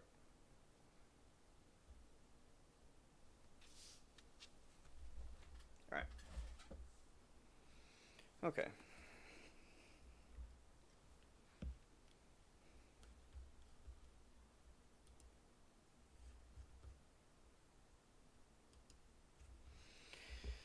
Alright. Going to the next part. Folk traditions. While the European folk traditions connected with St. Valentine and St. Valentine's Day have become marginalized by modern customs connecting the day with romantic love, there are some connections with the advent of spring. While the custom of sending cards, flowers, and chocolates and other gifts originated in the UK, Valentine's Day still remains connected with various regional customs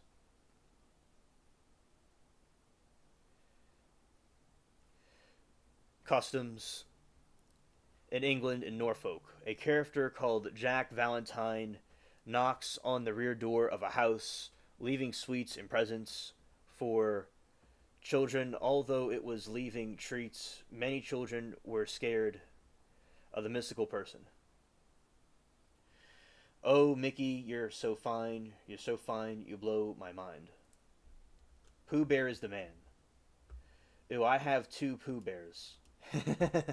Hilarious, chat.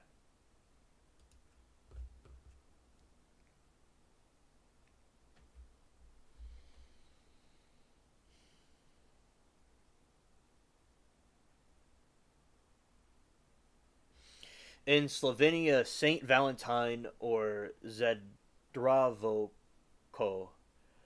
was the one saint of spring the saint of good health and patron of the beekeepers and pilgrims.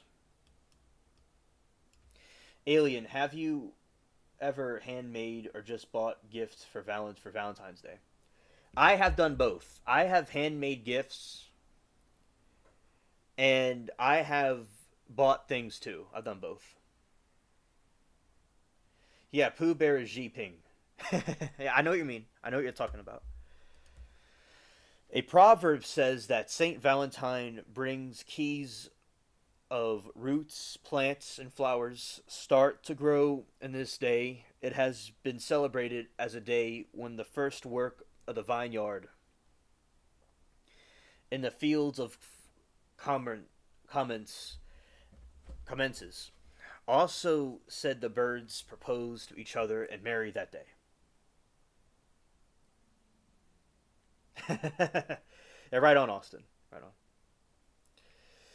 Birds propose to each other marry on the day. Another proverb says Valentine previ samla in Valentine, the first spring saint, as some places, especially white Karen Iola, Saint Valentine marks to beginning of spring. Valentine's Day has only recently been celebrated as a day of love. The Day of Love was traditionally March 12, St. Gregory's Day, February 22, St. Vincent's Day, and the patron of love was St. Anthony. Anthony, whose day has been celebrated on June 13.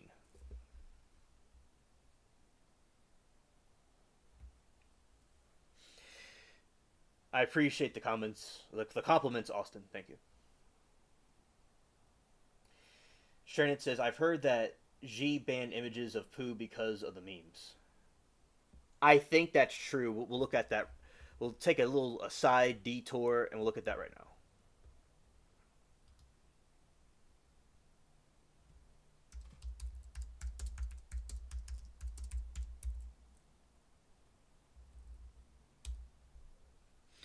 The Chinese government has blocked images and mentions of Winnie the Pooh on social media because the internet users have been using the character to mock the CCP General Secretary Xi Jinping. This is part of the larger effort to restrict bloggers from getting around the censorship in China. Yep.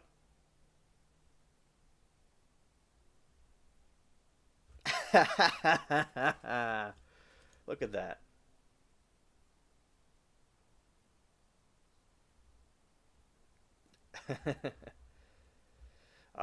These memes.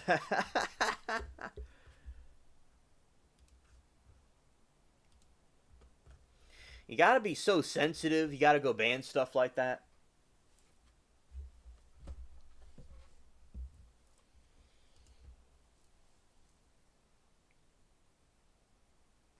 Obama looks like Tigger and she looks like Pooh. Yeah, yeah, definitely.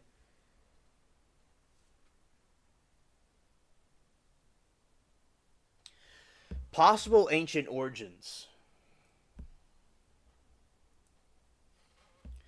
The feast of Saint Valentine originated in Christendom and has been marked by the Western Church of Christendom to honor one of the Christian martyrs, named Valentine, as recorded in the 8th century Gelasian sacramentary. In ancient Rome, Lupercalia was observed February 13 to the 15th. On behalf of Pan, which we've talked about Pan before, he's a fallen, like a hybrid Nephilim thing from the fallen angels and humans. From the 8th century, and Pan and Jupiter and Juno, not Jupiter. So it says observed on February 13 to 15. On behalf of Pan and Juno, pagan gods of love, marriage, and fertility, it was right connected to purification and health, and have slightly connection to fertility as part of health, and none to love. Celebration of Saint Valentine is not known to have any romantic connections under until Chancer's poetry about Valentine of the 14th century, some 700 years after the celebration of Lupercalia, has believed to have caused that. Thank you, Mary Toodles. Mary Toodles bought me this shirt. And hello, Duke and Alan. Well, I'm glad to see you too. And I'll flip over again for a second. And this shirt, yeah, this is the Mickey Mouse shirt. And it looks like I did not switch over to the other screen like I thought I did. So we'll have to show you all the pictures again. There you go. We're going to have to do this again. All right. So because I didn't have this window switched over, and I was not aware of that, we're going to go back and show you all these pictures. Okay. So that is Valentine and his disciples. Yeah, shout to Mickey Mouse. Yeah.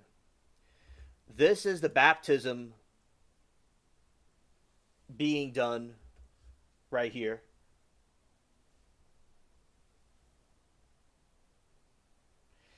This man, I got married on Valentine's Day in 2005, left 42 days later. Yay. That's a baptism of the daughter of the jailer. This is the shrine to the dude, to Valentine, the saint. That is Valentine right there.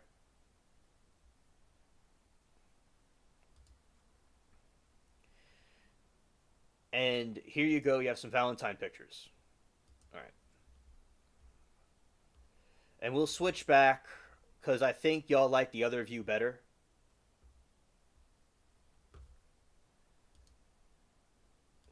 Right? We'll go here. We'll go back here. Y'all like this view better, I think.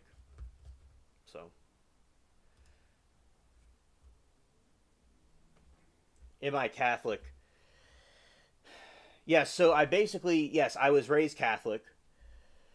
And then now identify more with like Christianity would say like I believe in having a personal relationship with God where I'm not confined to a church necessarily in particular. So I do like Protestantism where it's about the Bible, and having a personal relationship with Jesus. So in a lot of ways I'm like a Protestant, but I also did keep some of the Catholic traditions. So I probably would be like an Anglican, technically something in the middle between the Catholic and Protestantism.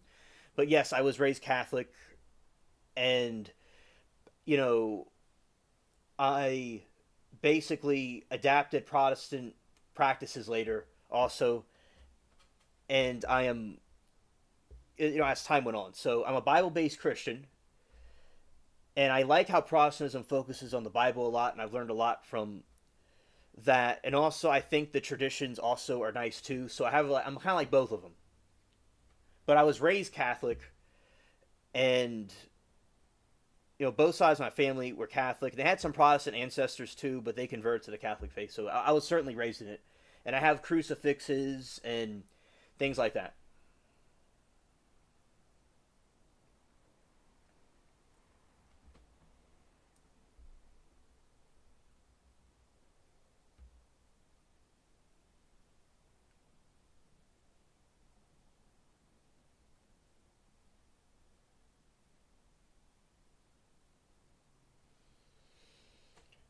And Mary says Alien was baptized and had his first communion in the Catholic Church. It's like the mafia, once a Catholic, always a Catholic. Yeah, I understand. I understand. And I'm not denying the Catholic stuff. I do like the Catholic things. But also at the same time, I like the things from Protestantism as well. I like both of them. Yeah, I understand, Mary. Yeah. But I do like the Catholic Church, and I do like the cathedrals and stuff, where a lot of the other churches lack that. But then again, the other churches, I like their Bible stories too. So I think, as I said, both of them are good. Yes, Alan, I'm very rounded in my religious beliefs. Yes. Now, some of my ancestor, like one of my ancestors from Germany was Lutheran, and in England, I'm related to some Presbyterians and some people that were in the Church of England, and also Catholics too. But as I said, I like and also there's a point where I was not Catholic at all, I was this Protestant. But then as I got older, I researched the Catholic stuff again, and I readapted some of the traditions from it, but at the same time having the Protestant traditions as well. So I'm like both of them. I'm not like in a box, but according to Mary Toodles, which I'm not saying she's wrong, she's right. I'm Catholic in the say in a technical sense of things. It's like it's like the mafia. All right.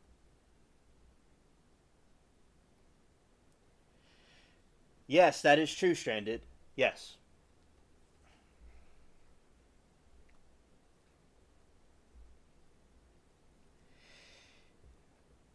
So, and that's basically what happened. So as I got, yeah. So I did adapt things from the.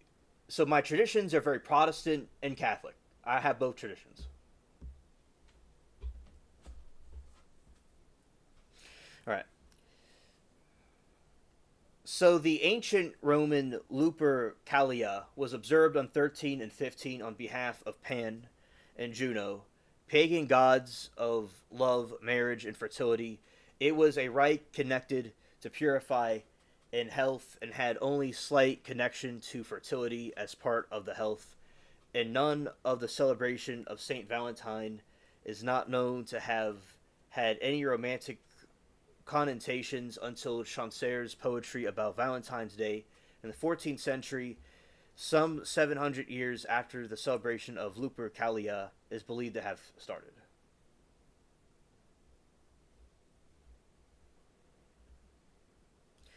Yes, okay, understood, Austin. I will look forward to your take on that.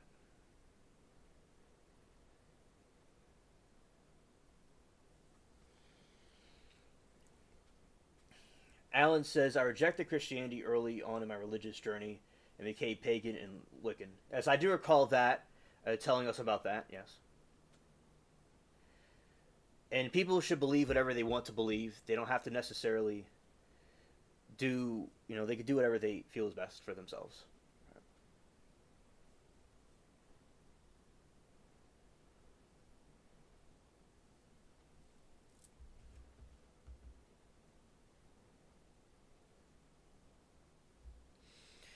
Lupercalia was the festival local to the city of Rome, more general festival of Juno Februaria, meaning Juno the Purifier or the chaste Juno, was celebrated on February 13 to 14, although Pope Gellius the First 492 to 496 article in the Catholic Encyclopedia says that he abolished Lupercalia. Theologian and Methodist minister Bruce Forbes wrote that no evidence has been demonstrated to link St. Valentine's Day and rites of ancient Rome purification festival of Lupercalia, despite claims by many authors to the contrary. Alien, does your family have German influence on how they celebrate Valentine's Day or more Americanized? I don't really know how my forefathers exactly celebrated Valentine's Day. We, I don't really know what they do exactly. Mary Toodles can give light about what her family did, which is, she's my mom, about what they did. But basically, it's Americanized. Everything's pretty much Americanized. I brought back celebrating Christmas on Christmas Eve, which is a German thing, but because my great grandfather, he was from the 18 on he came here in the late 1800s.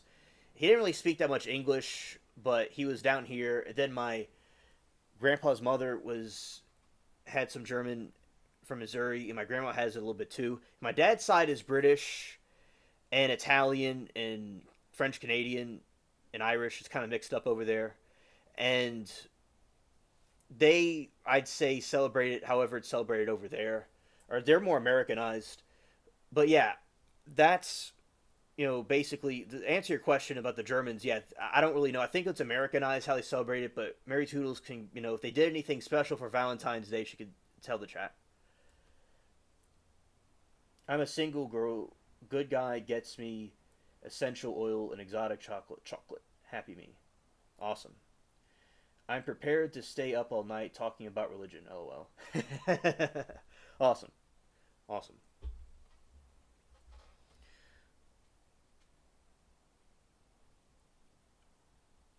Millennial says, sad today that Germany and much of Europe has secularism growing and Christianity shrinking, but there's still a faithful Christian remnant. Right, and I think that there's a rise of atheism also in Europe. And like my uncle over there in England, he doesn't believe in Christianity. And yeah, it's unfortunate that people leave their Christian past or any kind of Abrahamic faith that they could have adapted also. But you know, they reap what they sow for that. But it's good for the remnant that is still Christian. And also, America really is the pick of the crop. They really have done great celebrating themselves very well.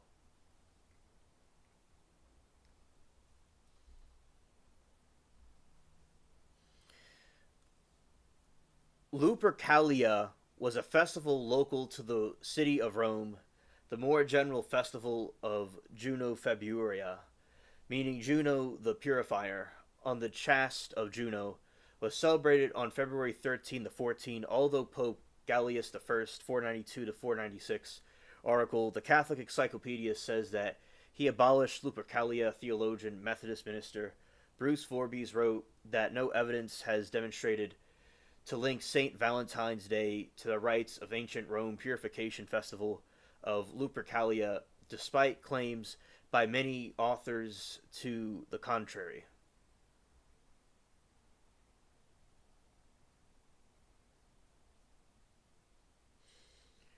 You're horrified of the ones that people don't admit.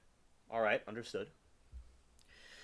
Some researchers have theorized that Gellius replaced Lupercalia with the celebration of purification of the Blessed Virgin Mary and claimed to connect the connection of the 14th century connotations of romantic love, but there is no historical indication that he ever intended such things. Also, the dates do not fit because of the time of Gallius I. The feast was the only celebrated in Jerusalem, and it was February 14, only because Jerusalem placed the Nativity of Jesus Christmas on January 6, although it was called Purification of the Blessed Virgin Mary.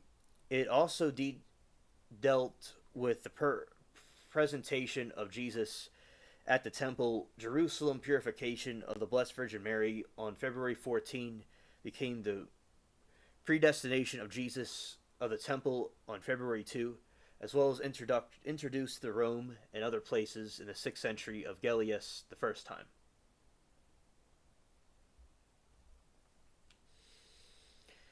Albine Butler is in his The Lives of the Fathers and Martyrs and Other Principal Saints, 1756 to 1759, claimed without proof that boys and girls in Lupercalia drew names from a jar to make couples in the modern Valentine's letters originated from this custom.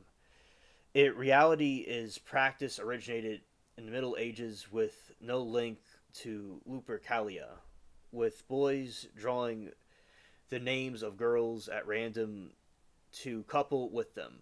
The custom was combated by priests, for example, by Francis de Sales around 1600, apparently by replacing it with religious custom of girls drawing the names of apostles from the altar. However, this religious custom is recorded as early as the 13th century in the life of Elizabeth Hungary, so it could have a different origin.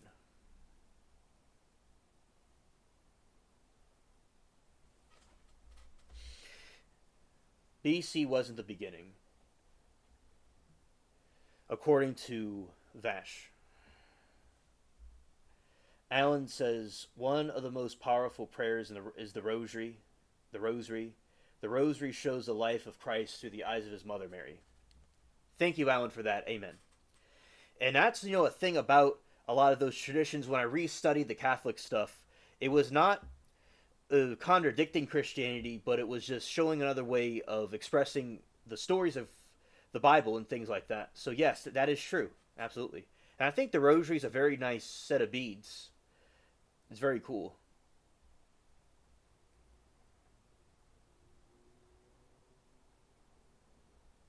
And thank you, Alan, for mentioning that. Vash says one of the most desperate things is to give your soul, which why it's yin yang. Amen. Absolutely. Chancier's Parliament of the Fowls. The first recorded association of St. Valentine's Day with romantic love is believed to be in the Parliament of Fowls, 1382, by Godfrey Chancel, a dream vision portraying a parliament of birds to choose their mates, honoring the first anniversary of the engagement of the 15-year-old King Richard II of England to the 15-year-old Anne of Bohemia. Chancel wrote in the Middle English. This is a picture of the pamphlet.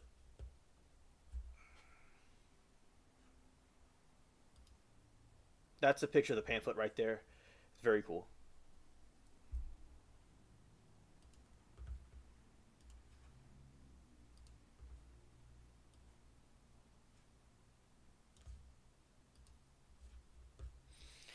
For this was on Saint Valentine's Day, one every fowl cometh there to chess his make, of every kind that main think may that so huge noise gain, they may that earth and year and tray, and every lake so foul was uneath, was there space for me stoned, so full was all the place.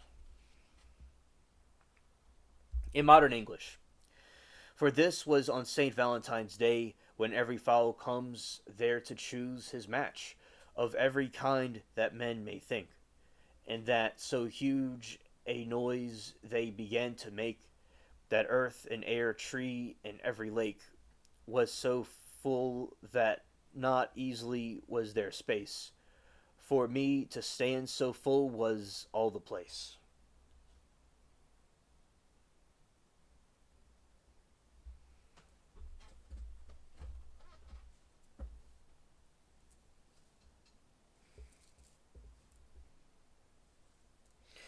Readers have uncritically assumed that Chancel was referred to February 14 as St. Valentine's Day. Henry Assingar Kelly has observed that Chancel might have in mind the feast day of Saint Valentine of Genoa, an early bishop of Genoa who died around AD 307. It was probably celebrated on 3 of May. A treaty providing Richard II and Anne's marriage, the subject of the poem, was signed on May 2nd, 1381.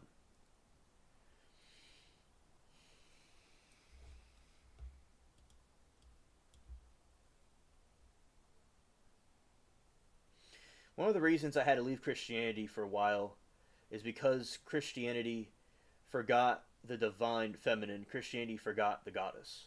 Now, Alan, in Christianity there is a feminine attribute. It's called Sophia, like the Hagia Sophia, and it's wisdom. It's talked about in the Bible and also the Torah. So there is a feminine attribute of God called Sophia, and he made man and woman in its image and likeness. So it's not talked about by church and religious people, but there is a feminine attribute of God actually. Old School says, Alien, I'm off to bed. Have a blessed weekend. You're a good guy. Well, thank you, Old School Millennial. You're a cool lady.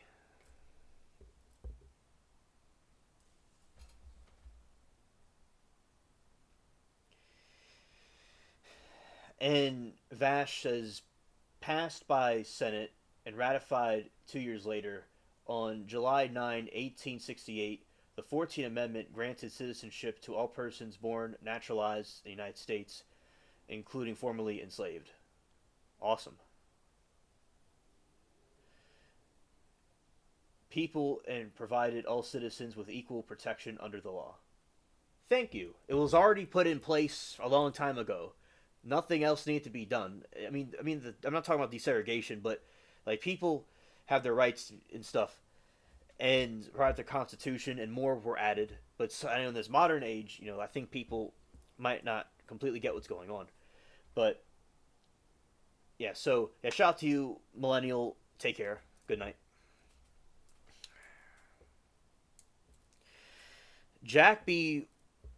Orich notes that the date on which spring begins has changed since Chancer's time because of the precession of the equinoxes and the introduction of the more accurate Gregorian calendar only in 1582 on the Julian calendar, and the use in Chancer's time in the February 14 would have fallen on the date now called February 23, a time when some birds have started mating and nesting in England.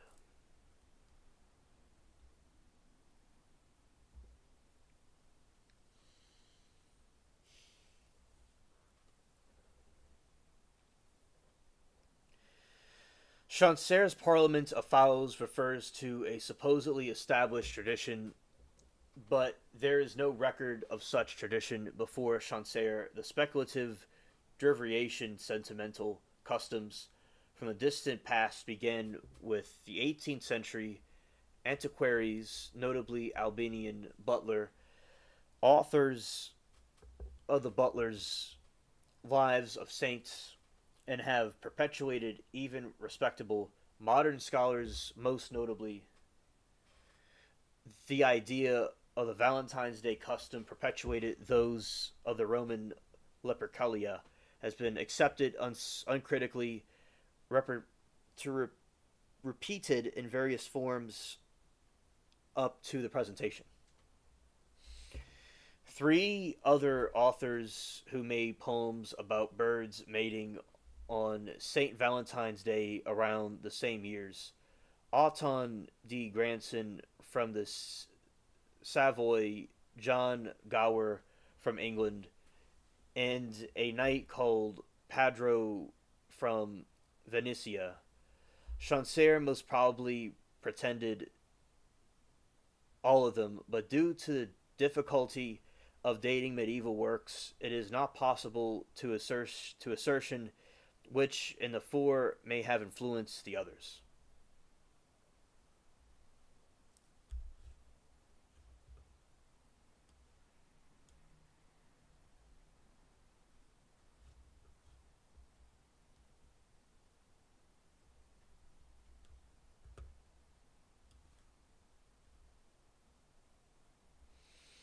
Thank y'all for all the support and likes. I really appreciate it. Wow.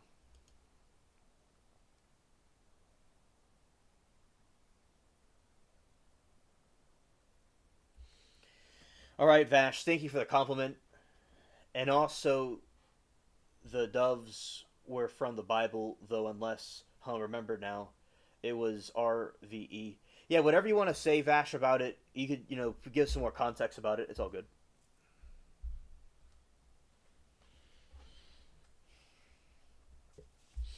Court of Love, the earliest description of February 14 as an annual celebration of love, appears in the character of the Court of Love, the character allegedly issued by Charles the Sixth of France at Mantes la Jolie.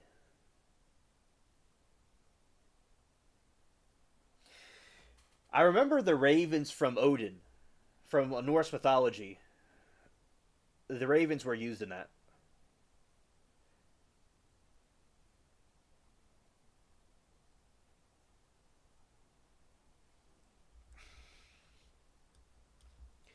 Alan said the names of the months are screwed up. For example, October means eighth, but it's 10th month. It would up. I think it would technically, not technically, but technically be called. Oh wait, Dectober, like a dectagon. And October means octo. It's eight. Yeah, you're right, Alan. I don't know where they got that from. Yeah, it is all screwed up. In 1400, describes lavish festivals to be attended by several members of the royal court, including a feast, amorous song and poetry competitions, jousting, and dancing. Amid these festivals, the attending ladies would hear the rule of disputes from lovers. No other record of the court exists. None of those named of the character were present. The Mantes except Charles Queen Isabella of Bavaria.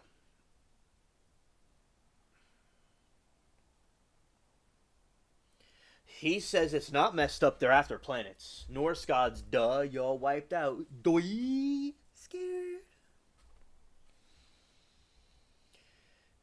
While waiting out the plague.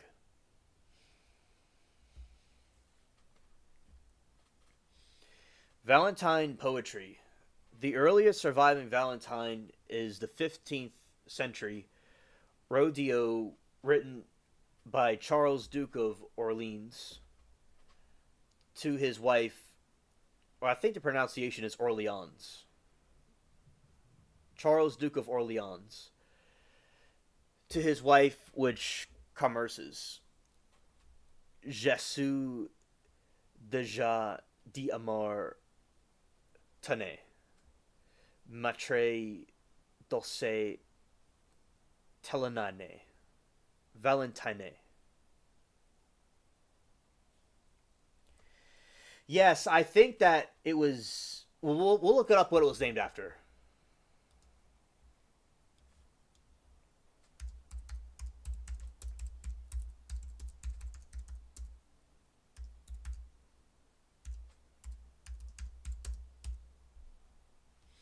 October. The name for the month comes from the Roman word eight, Octavius, as it was the 8th month of the Roman year. Y'all could see it right here. Wait. There you go. October, the name is given to month comes from the Roman word eight, Octavius, as it was the 8th month of the Roman year.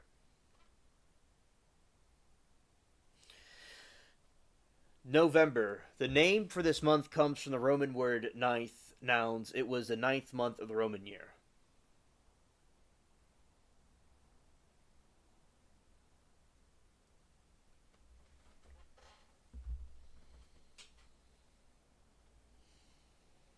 So that is, and we'll look up some more information.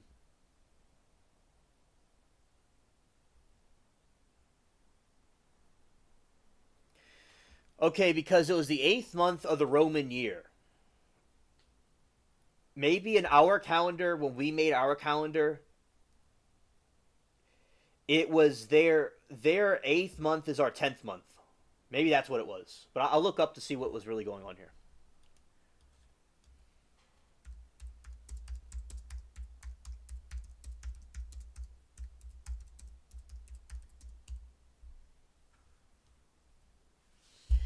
October is the 10th month today, thanks to Emperor Julius Caesar, who changed the calendar from lunar bases to one with the emphasis on the solar year, calculated by Earth's rotation and around the sun.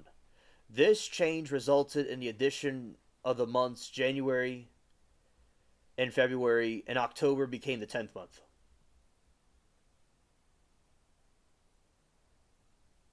It's okay, Vash. It's okay. It's okay, Austin. All right, so that's the answer why, right there.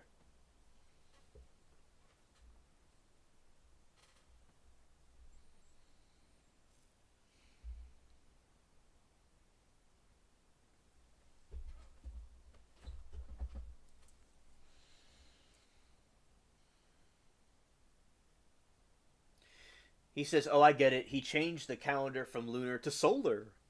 Scared. Scared.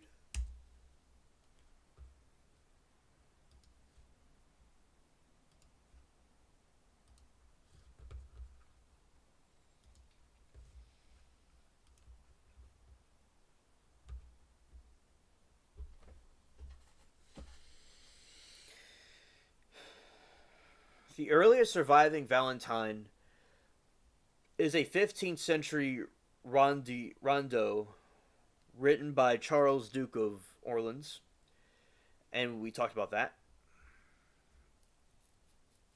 Sunday.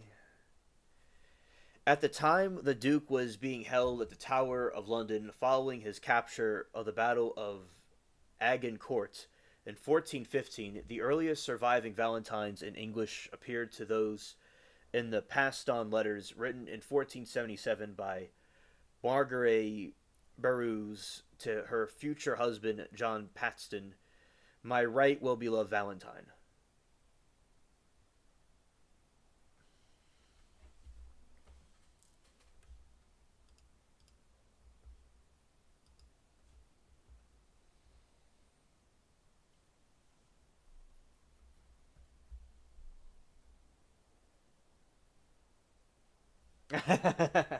I got you again, Alan. All right.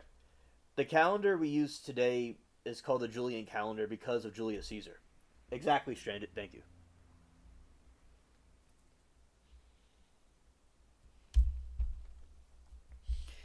At the time, yeah, I made him choke his coffee this morning. Yeah. I made them really full of laughter. See, y'all didn't expect that. The earliest surviving Valentines in English appear in those in the Paston letters written in 1477 by Margaret Burroughs to her future husband, John Paston, my right well beloved Valentine. St. Valentine's Day is mentioned refuely by Ophelia in William Shakespeare's Hamlet 1601.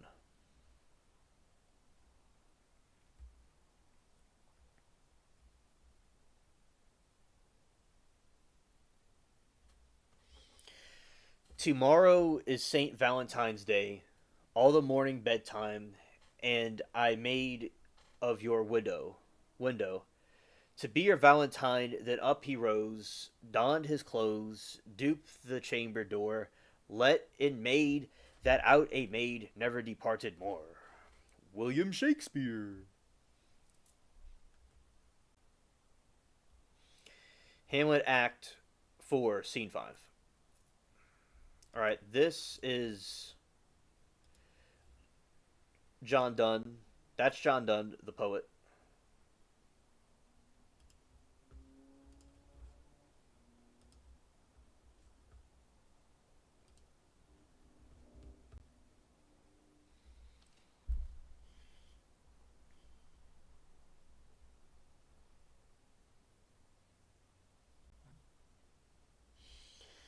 Stranded said the Old Testament Bible, when they talk about people living hundreds of years, is because they had a different system to track the passage of time. If they went by the Julian calendar, most likely the average lifespan would have been around 60 years. Oh, I didn't know that, Stranded. Thank you for telling us that.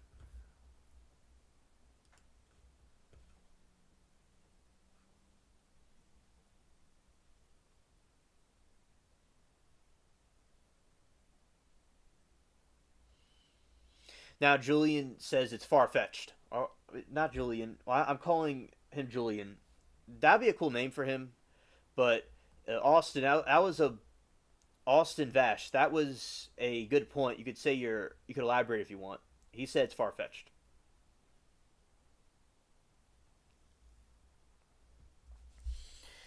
Hele Bishop Valentine, whose day is this? All array is the diocese, all the chirping quaestors, and the other birds of the parishioners, though merriest every year the lyric lark and the garrulou whispering to you, the sparrow that neglects his life, for lo, the household bird with the reed stomarcher, those maskest the blackbird speed as soon as doeth the goldfinch of the harlequin. The husband cook looks out the soon speed and meets his wife, which brings her feather bed this day more cheerfully than ever shine.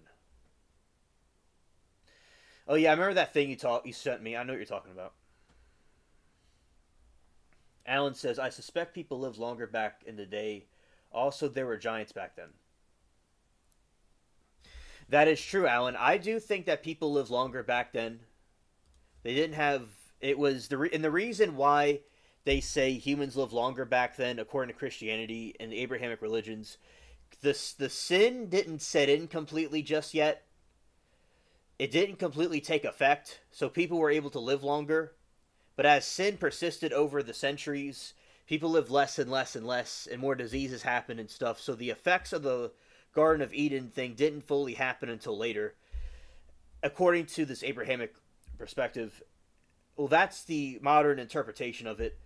And also, they were Nephilims back then. They were giants in those days. Absolutely. If they lived longer or not, there were giants.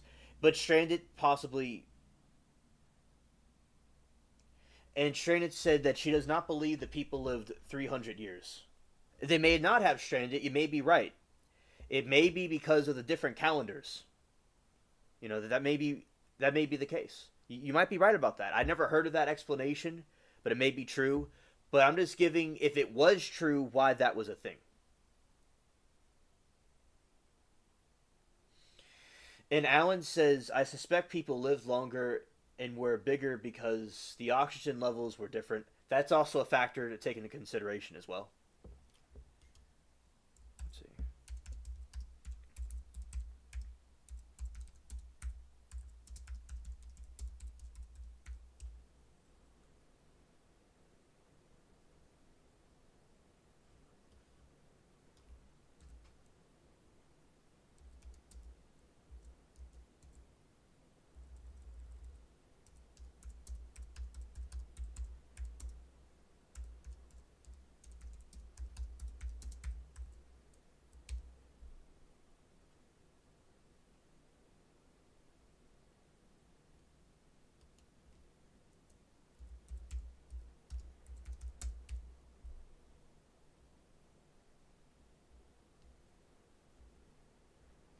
About this calendar thing, we'll have to look that up later.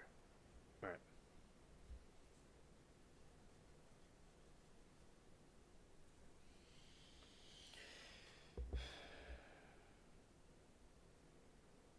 And Stranded, you may be right. I'm not saying you're wrong. That may be true. The verse "Roses are red" echoes the conventions traceable back to the emuled Spenser's epic of the Fairy Queen. She bathed with roses red, violets blue, and all sweetest flowers that forest grew.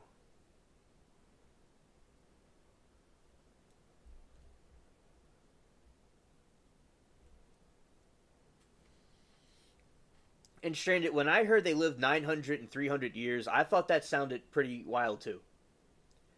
I thought that as well. The modern cliche Valentine's Day poem can be found in the Grammar Girton's Garland, 1784, a collection of English nursery rhymes published in London by Joseph Johnson. The rose is red, the violet's blue, the honey sweet, and so are you. Thou art my love, I am thine. Scared, I drew thee to my Valentine. The lot was cast, and then I drew. The fortune said it should be you.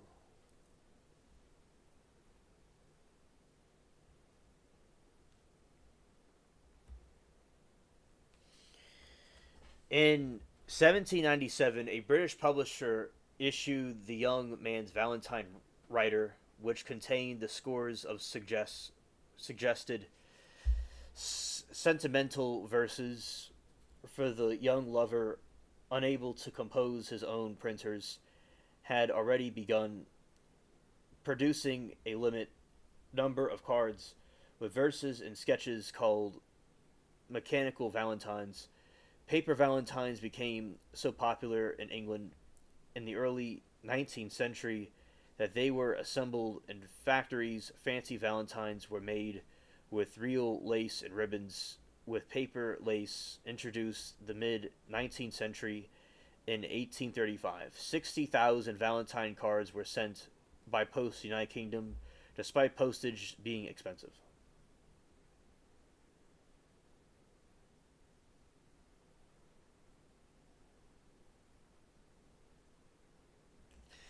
I'm cracking him up like a whole bunch of like a domino of crackers falling down each other.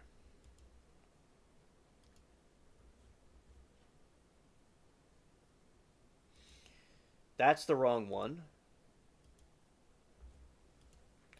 I'm cracking the spaceship whip. All right, this is a card from Victorian England. Very beautiful looking.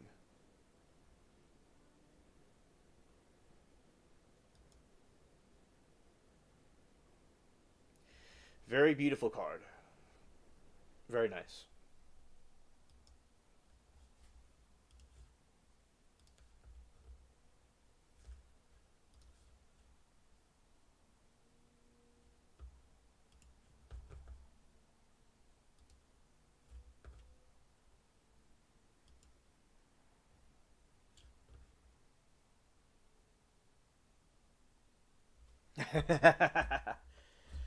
Pen strokes that weren't invented, and yet the book is in a vault right now. I hear you, and I will continue to look more into it, which I already have looked into it, but I'll look more into it as well. Thank you. Awesome. Stranded said, imagine saving your money all year just to mail a card. Yeah, I know.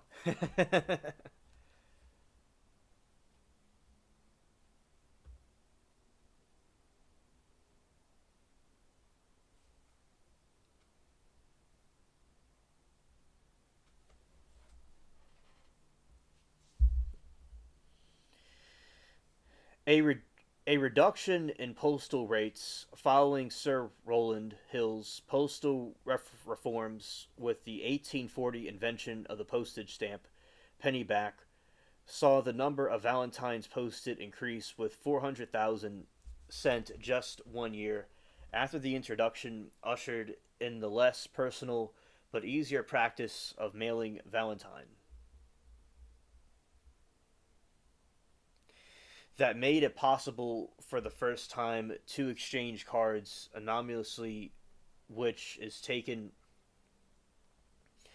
the reason for the sudden appearance of racy verses in the era otherwise prudishly Victorian. Production increased Cupid's manufactory, as Charles Dickens termed it, with over university gathers of 450 Valentine's cards dating from the early 19th century Britain, printed by the major publisher of the day. The collection appears in Seddon's book Victorian Valentines, 1996.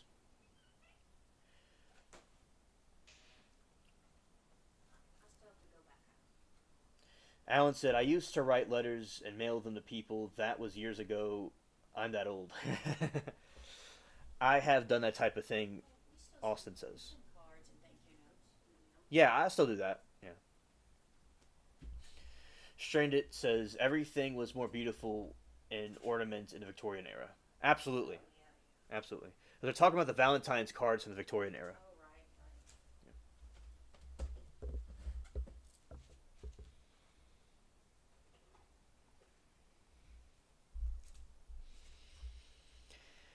In the United States, the first mass produced Valentines of embossed paper lace were produced and sold shortly after 1847 by Esther Howland, 1828 to 1904, of Worcester, Massachusetts.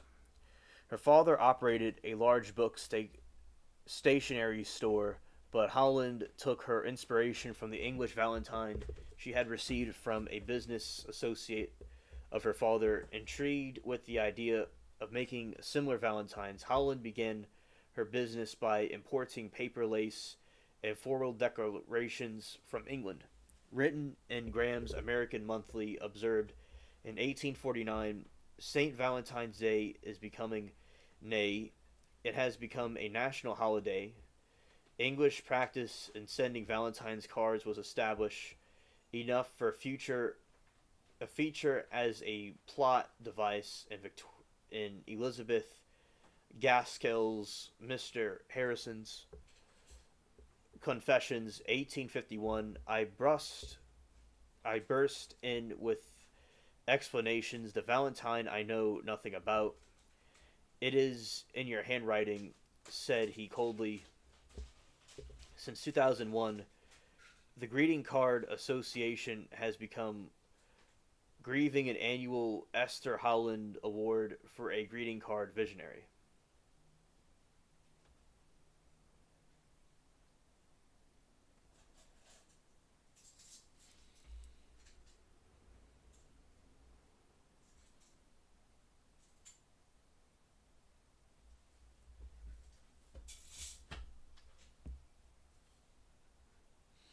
Shout out to Marie.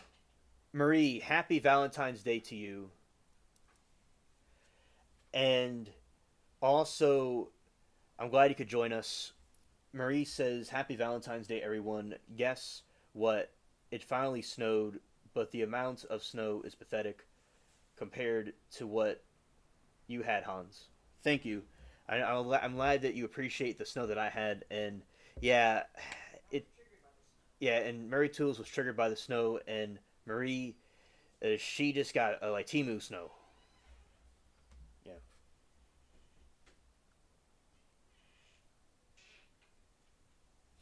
Alan, there were messed up things in the Victorian era, but there are also some things that were pretty cool at the same time. But I do agree they had some wild things there. Yeah. All right. Show you all the rows.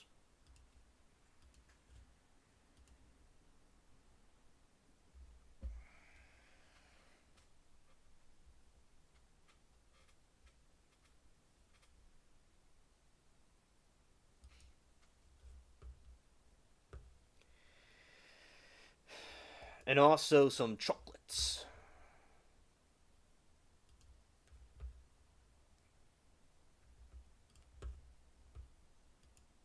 Also, Marie, this is my shirt.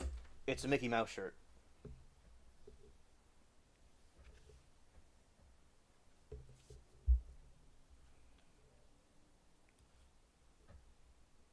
All right.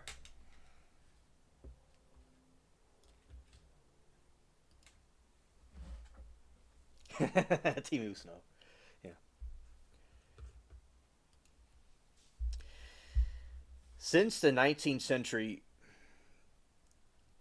handmade cards have been given to way to mass produce greeting cards. In the UK, just under half the population spend money on Valentine's, and around 1.6 billion was spent in 2015 on cards, flowers, chocolates, and other gifts. The mid 19th century Valentine's Day trade was a harboring of further commercialized holidays in the U.S. to follow. Shecky, a a happy Valentine's Day to you, and also hope you're having a good day. Thank you for stopping by and coming here. Thanks, Marie. In 1868, the British Chocolate Company, Cranberry, created fancy boxes, decorated box of chocolates. Time to get high. Facts. Facts. In the shape of a heart before the Valentine's Day, boxes of filled chocolates quickly became associated with the holiday. In the second half of the 20th century, the practice of exchanging cards was extended to all manner of gifts, such as giving jewelry.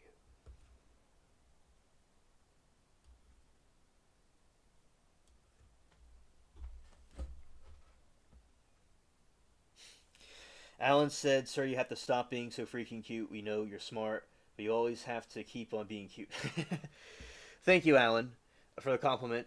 I am, yeah, it is something that I am not sorry about, and I'm going to keep on doing that and be cranking it up more and more and more. Yeah, and I will continue to do that, and I'm not going to stop being cute. So, yeah, thank you, Alan, for the compliment. I'll keep doing it until you get scared. Happy to be here. Happy Valentine's Day to you, alien. You are sweet. I'm high. Awesome, Shecky. Yeah, shout out to uh, getting high 420 for y'all. Oh, it's not 420, but yeah, shout out to those that smoke it up and blaze. Good for y'all. Go past Cloud 9. Yeah. The U.S. Greeting Card Association estimates that approximately 190 million Valentines are sent each year in the U.S. Half of those Valentines are given to family members other than husband or wife, usually to children. When Valentine exchange cards made in school activities are introduced, the figure goes up to 1 billion. The teachers became the people receiving the most Valentines.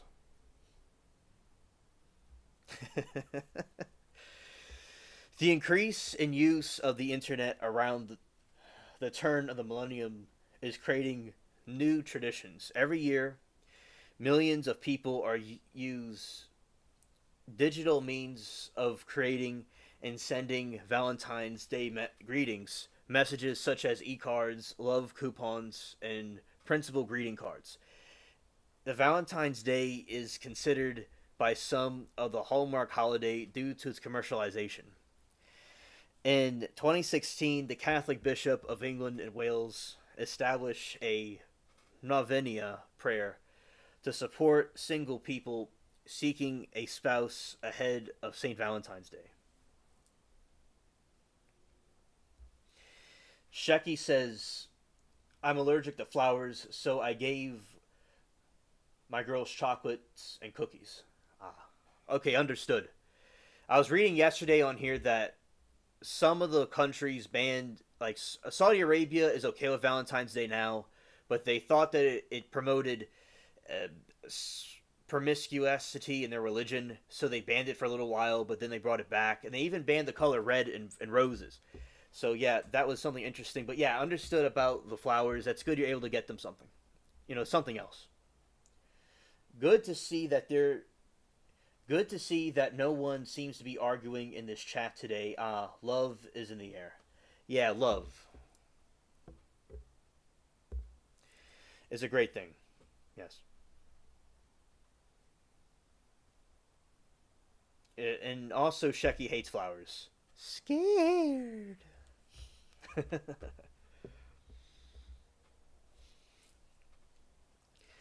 Celebration and status worldwide. Valentine's Day customs, sending greeting cards known as Valentine's offering confectionery and presenting flowers, developed in the early modern England and spread throughout English speaking world in the 19th century. In the early modern England and spread through English speaking world in the 19th century and late 20th century and early 21st century.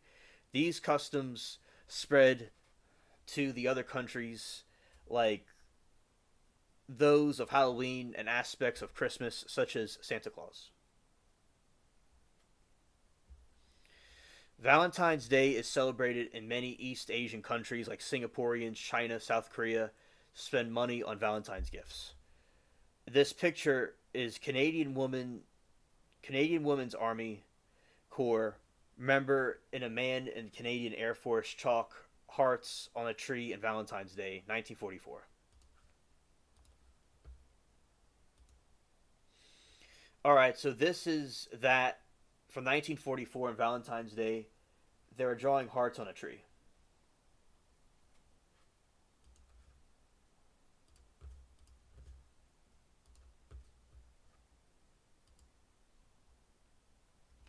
Did you know that hearts are actually the deception, the depiction of butts. Well, that makes sense. You know, some Valentine's Day booty. Yes, a woman's booty. Yeah, you know, and that is basically what is the that is on the agenda for Valentine's Day. That is, it seems to be the thing to be on the agenda, and those for and then for the other people that aren't straight, they would like men and women, and the gay people would like the men's heart shaped booties, and then you would have the also specifically originally intended for the woman's booty as well. Hilarious. It's also yin yang. Think about history as a whole, not a whole.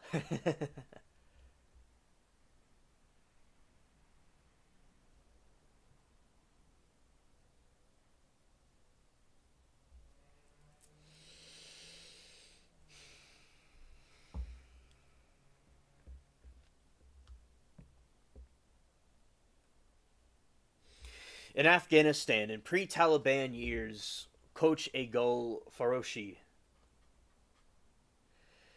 Flower Street is downtown Kabul used to adorn with innovative flower arrangements to attract the Valentine's Day celebrating youth. In Afghanistan tradition, love is often expressed through poetry. A new generation of budding poets such as Ramin Mazhar and Matab Selhel express themselves through poetry using Valentine's Day as a theme to voice concerns about the erosion of freedoms. In their political commentary, they defy fear by I Kiss You amid the Taliban.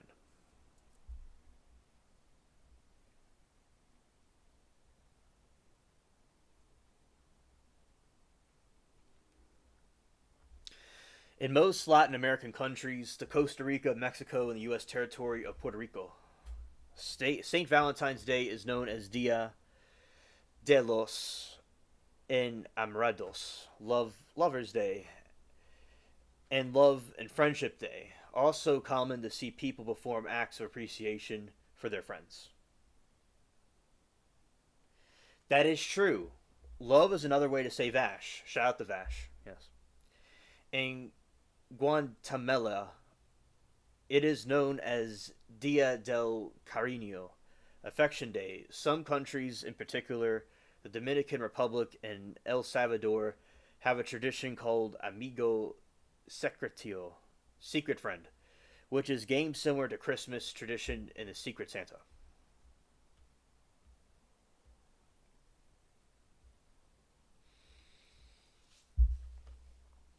On the United States mainland, about 190 million Valentine's Day cards are sent each year, not including hundreds of millions of cards school children exchange.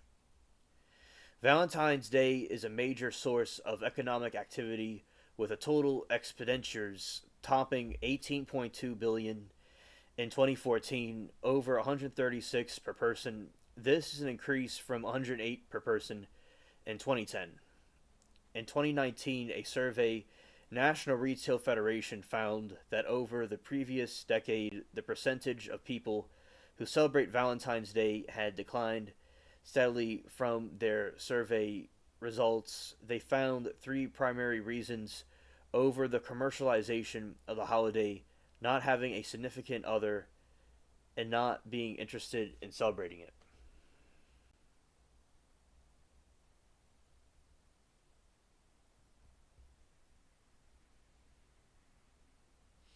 Saints don't choose their role, it's chosen, right? Yes, indeed.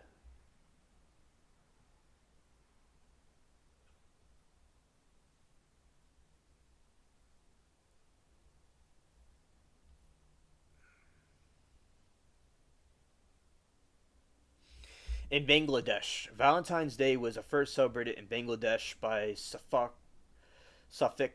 Rahman, a journalist, editor, other newspaper, Jai Jaidin. In 1993, he was acquainted with Western culture from studying London. He highlighted Valentine's Day to the Bangladeshi people through Jai Jaidin. Rahman is called the father of Valentine's Day in Bangladesh. On this day, people in various types of relationships, including lovers, friends, husbands and wives, mothers and children, students and teachers, express their love for each other with flowers, chocolates, cards, and other gifts. On this day, various parks and recreation centers of the country are full of people. Of love, no public holiday, however, declared on this day in Bangladesh. Silver Fox, welcome to the chat. I am glad that you're here with us. Shout out to you, good friend from Law and Crime.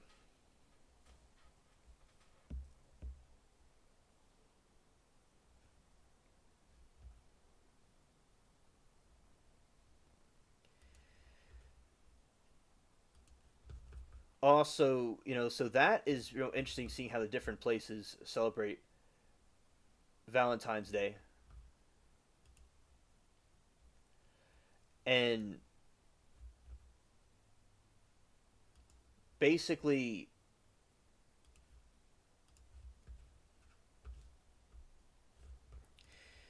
in this situation, I think that it's interesting to see the different customs people have, and we'll continue on.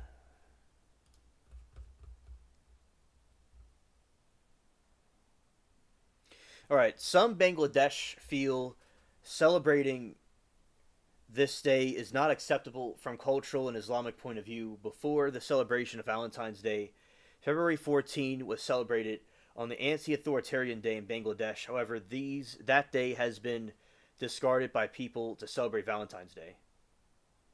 Scared. I'm not sure what I think about saints. For example, I absolutely believe in Saint Michael is real. Not sure about some of the others.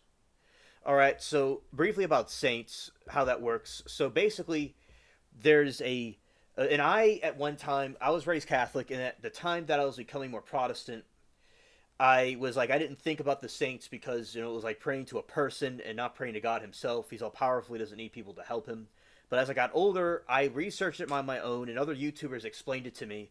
And so basically, a saint is any person really, anybody that is in heaven with God, and you could ask them to intercede for you in prayer. So like you could have a person pray for you. It's the same type of way. So yeah, I don't know. I mean, I believe in them like that they're there, but like yeah, what is what technically could be up for debate. But yeah, Saint Michael certainly. Yeah, very wise angel of the Lord. And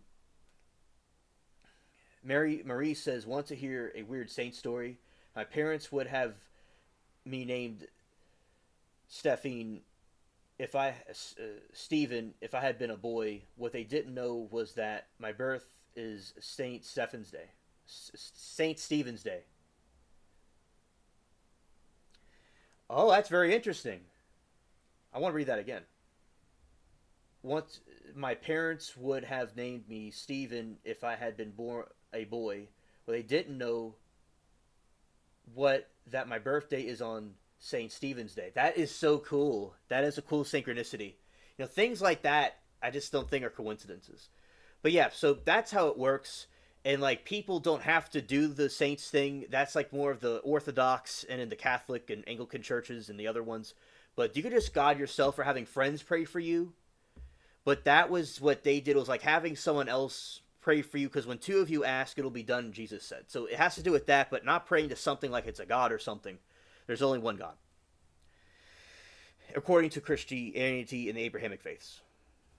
All right, so continuing on about the Chinese and how they celebrate Valentine's Day. In Chinese, Valentine's Day is called Lover's Festival, Hello, Tanya. Welcome. We met you on the stream last night, or saw you first appear in the stream last night. Welcome to the stream. Valentine's Day is called Lovers Festival. Mandarin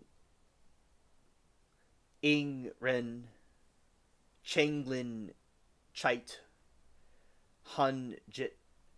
The Chinese Valentine's Day and the Shi Festival, meaning Night of the Seven Chinese, is celebrated on the seventh day of the seventh month of lunar calendar, according to the legend of Cowherd Star and the Weaver Maid Star are normally separated by the Milky Way, Silver River, but are allowed to meet by the crossing it on the seventh day of the seventh month in the Chinese calendar.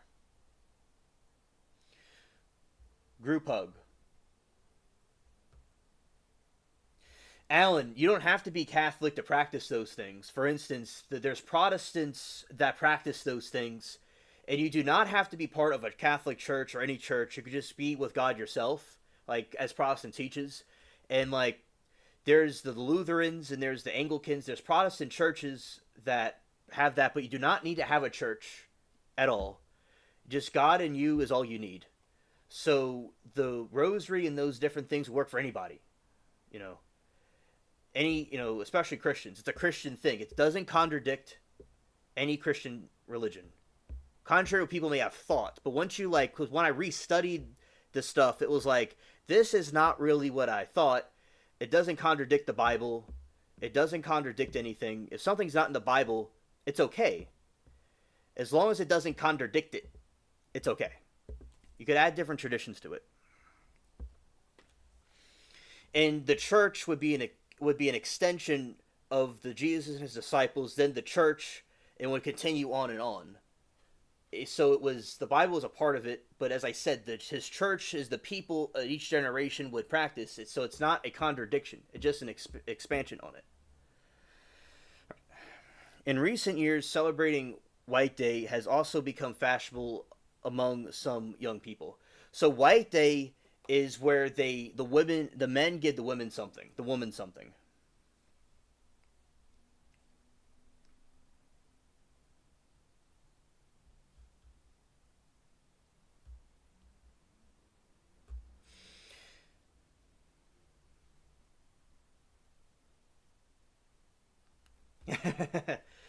Thank you, Amanda.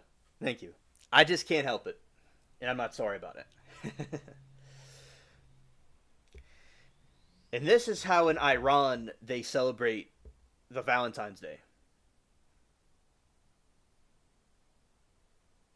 Marie said my Latin teacher didn't believe in the church, but she did believe in God. Right, exactly. That is so cool. Right. And people don't need to be in a church. They don't need to be in those things. Just you and God is all you need. But people can go to a Bible-based church or go to a Catholic church, whatever they want to do. It's fine.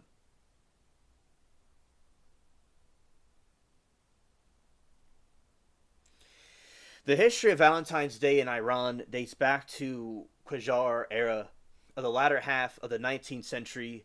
Nasir al-Din Shah Qajar did not take his wife with him during the trip to Europe, and he sent her a greeting card from the distant Valentine's Day. This greeting card is available in Iranian museums. Since the mid 20th 2000s, Valentine's Day has become increasingly popular in Iran, especially young people. However, it has been subject to heavy criticism from Iran conservatives who see and set part of decadent Western culture. And as I said, the Muslims, the ones that are against Valentine's Day in Iran, they think that it will cause people to fall into sin.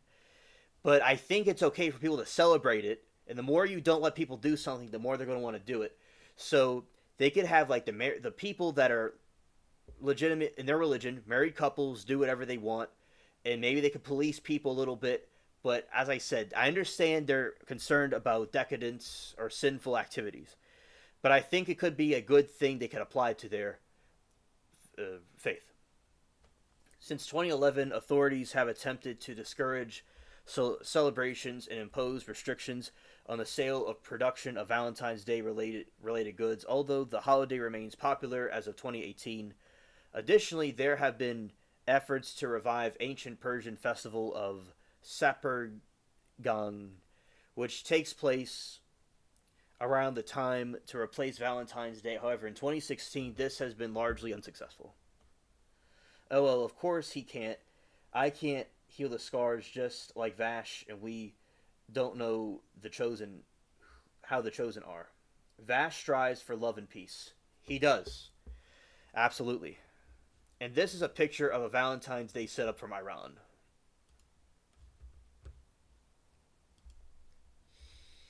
Yeah, that is that from Iran. You know, as I said, they're married couples. They could do what they want. I don't think it contradicts their faith, as they have strict rules and things like that.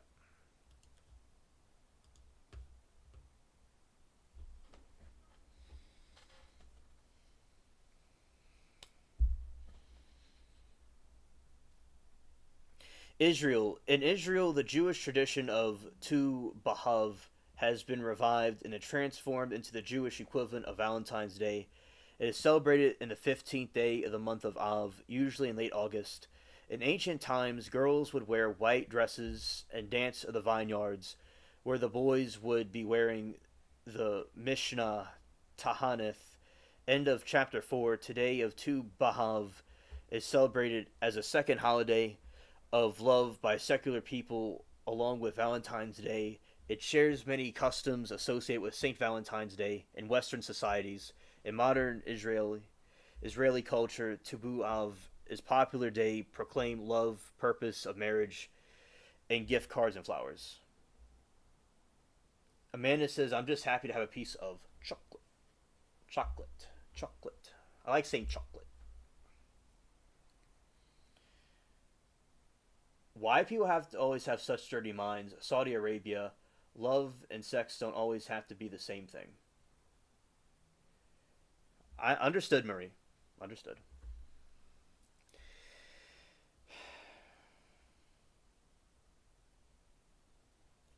I know. And Marie says, "I love my best friend." That doesn't mean I love her like that. I know, because like people can just do it in a brotherly way or in a sisterly way or a family way. They do not have to have a perversion. And remember, like Jesus was talking about the Pharisees. Remember how they had to be pious in the law, and they couldn't do anything wrong, and this is sinful and that is sinful, and they allegedly stone people. But it's like, so we don't want that type of idea. So people that might have those ideas are like that, Marie. They're the Pharisee type mindset. So that's why, in my opinion, and like I said, people don't believe in Jesus or not. He could be a fictitious thing like Obi-Wan Kenobi, which I believe Jesus is real. But he could not be real, but he still has, the character has very good lessons.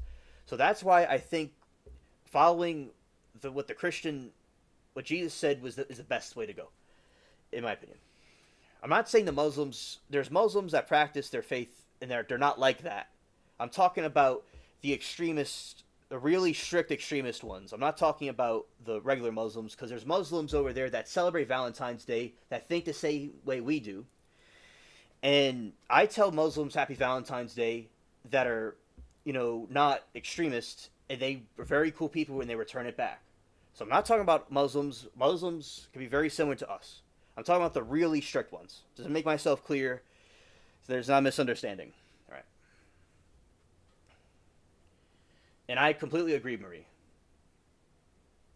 We share because it's our nature, especially their story is important to me. I think Alien is tripping. Love is going to be complexity itself. Sorry, in my opinion, for real. I'm not denying what you're saying at all. I agree with you. There's no disagreement here. But I agree with you. I want to rephrase that because I glitched for a second. Vash, Austin, I agree with you. I may have worded a different way where you may have misinterpreted it, but I agree. But thank you for pointing that out. Absolutely.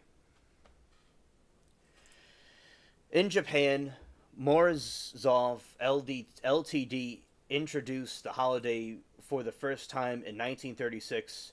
It ran an advertisement amid from foreigners. Later in 1953, it began promoting the giving of hearts and shaped chocolates. Other Japanese confectionery companies followed suit thereafter. In 1958, the Istan department store ran the Valentine's sale. Further campaigns during the 1960s popularized the custom. Allen says, I suspect God knows our hearts.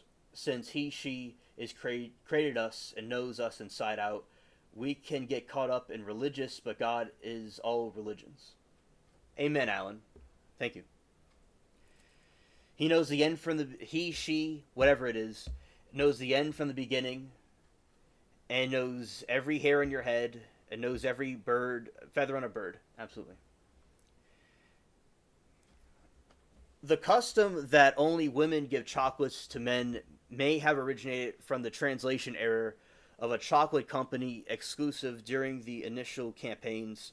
In particular, office ladies give chocolate to their co-workers, unlike Western countries. Now, Sarah's in Japan. She told me that the girls have to give the guy something. So that's not true. They do have to give it to the guy. This is an incorrect statement.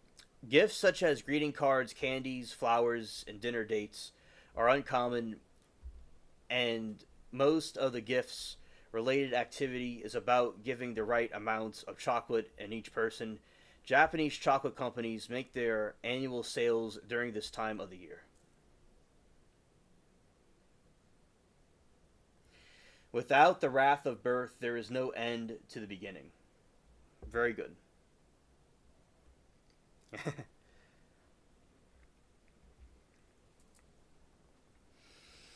Many women feel obligated to give chocolates to all male co-workers except when day falls on Sunday on a holiday. These are known as geri choco, from geri obligation choco, chocolate. Also, I've had a wee bit of drink tonight. I like hairy alien spaceship. He's cute as fuck, no homo. Thank you, Alan. I really appreciate the compliments. I don't mind it, and I don't mind anybody that's gay or anything like that. It doesn't bother me. And also, thank you, Alan, for the compliment. I really appreciate it.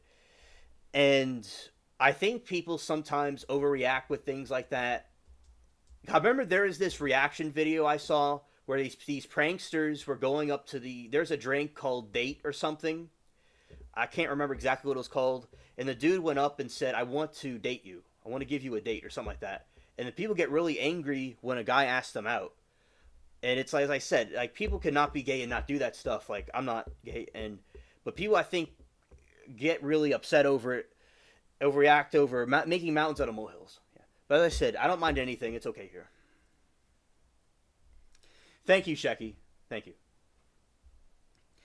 Silver says, when I worked at a 5-star hotel, we had a lot of young Muslim couples booked for special Valentine's night.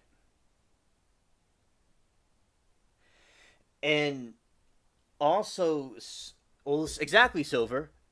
Exactly, Silver Fox. They do celebrate it, and those Muslims that do that are fine. It's these religious leaders and these extremists that are kind of going overboard with it. But yeah, the Muslims, exactly. Just like us. Just like we would be. There is a movie about when Islam was first starting and this king was taking the Muslims in, and you were talking about the similarities between the two religions before this other group was going to take them away. And the king said, the difference between you and us is this line right here. Just, it's a very thin line. So yeah, there are Muslims that are just regular people like us. That's hilarious, Austin.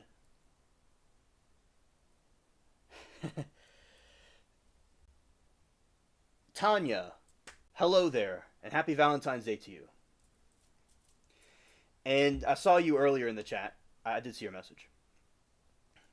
Yeah, Alan, you better watch out, because I'm the property of Amanda, and there's going to be y'all going to have a World War III over me. Marie says homophobia is the worst. A few of my closest friends were gay. Understood, understood, Marie. Yeah, and I've seen it on YouTube. You know, some people will get a little bit. I've seen it on YouTube sometimes, but as I said, with me, I'm not against anybody. Like, you know, it doesn't matter to me. People were in war. People were in prison camps. People were in the Great Depression. The last thing that people are going to be, what I'm worried about is about gay people. It's the last thing I'd be worried about. I'm more worried about some stray bullet hitting me.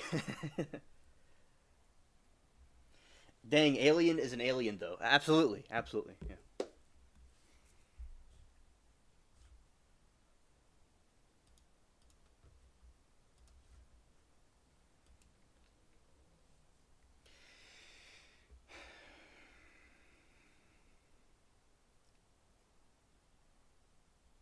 Alan says, I don't want you to think less of my thoughts in law and crime just cause I think you're cute. I respect your opinions. Alan, I do not think any less of you at all. And I never thought down of you ever. And any time you told me about that, I always treated you as I treat anybody else. Because, like, say I like women. If I was a woman, I would be a lesbian, right? So I'm not against any group, and I don't see you any different as anybody else. You're just a regular person, and I'm not like these other people that act like a gay person is like has the plague and the Black Death or the Holy Rollers type, you know, and stuff like that. So that is basically, you know, my thoughts about it. So yeah, I never thought any less of you. Oh, Amanda, thank you. I'm glad that you fight for me anytime. I know that you would. Absolutely. Oh no, we're just joking around. Hello there, Tanya. Good to see you. And today is Happy Day, y'all. No offense to anybody. Also, I want to mention that with JFK, that there's been more evidence has come out that a second person that was involved in his deletion was discovered. It's come out more information about that. So that was really cool to see. I'm going to read this last part and then I'm going to end the stream.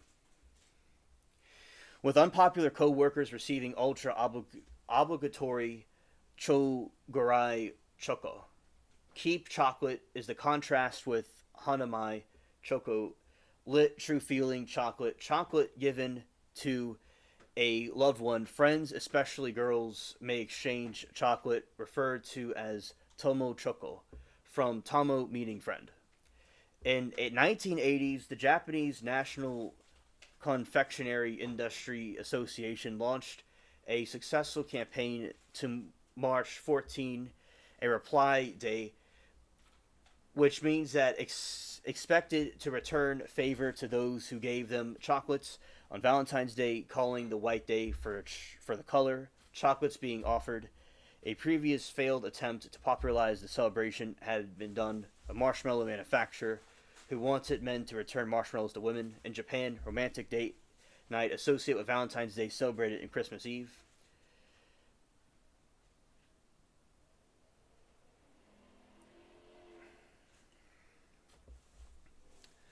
I have a link to what? I'm just curious. And whatever it is, I'll send you a link, but I'll show you the page that I'm referring to for a moment. All right.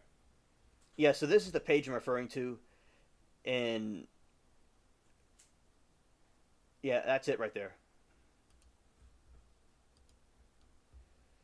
All right, that's a chocolate candy.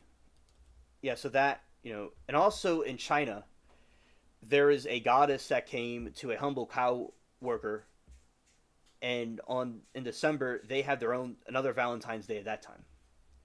So China has an interesting lore about it as well.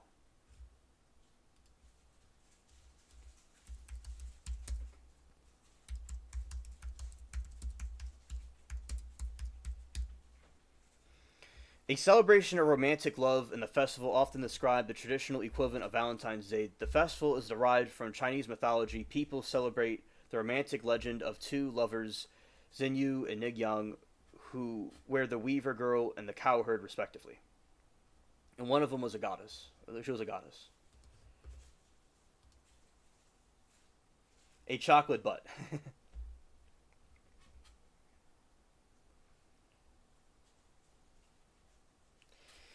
And also, oh, the JFK thing. Yes, Amanda. I'll send you a link. Yeah. Also, Law and Crime. Our boy Lord Roan is cute. Mike Morrow thinks he's cute, but he's just a player. Oh well. Okay, I'm shutting up now. All right.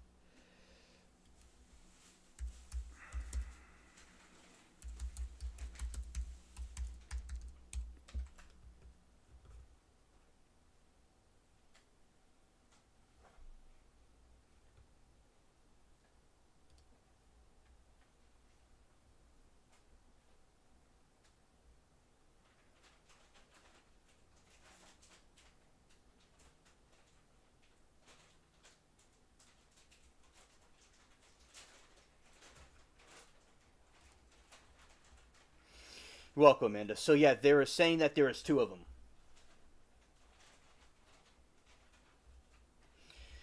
All right. So just so y'all to know the news, in the JFK files, they're saying that there were two shooters. All right. And I'll send you the link, Amanda, for that.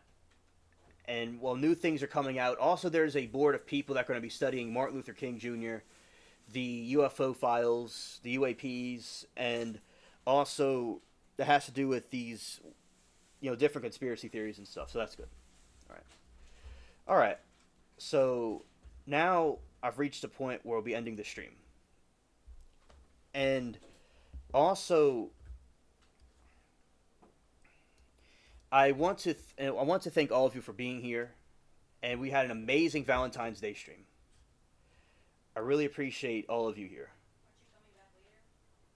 I might do a late night live. I might. Yeah, yeah. Vash, Austin, stay positive. And also, oh, this is my Mickey Mouse shirt. To those that weren't here. All right. And also, I want to wish you all a happy Valentine's Day. Thank you all for coming, and peace. All right. It was wonderful to see you too, Amanda, as well.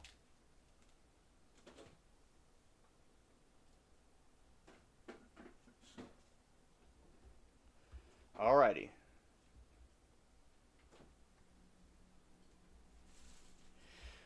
Oh, I'm glad that you like my cute shirt, Amanda. Thank you. Shout out to Mary Toodles for gifting that to me, and also the other one as well, which is the Lilo and Stitch shirt also, which I wore earlier. That's me, the alien Genkiss, with kissy faces on them. Alright, I'll see y'all, those that go to Creature Feature, I'll see you all at the Creature Feature one. And good night to everybody.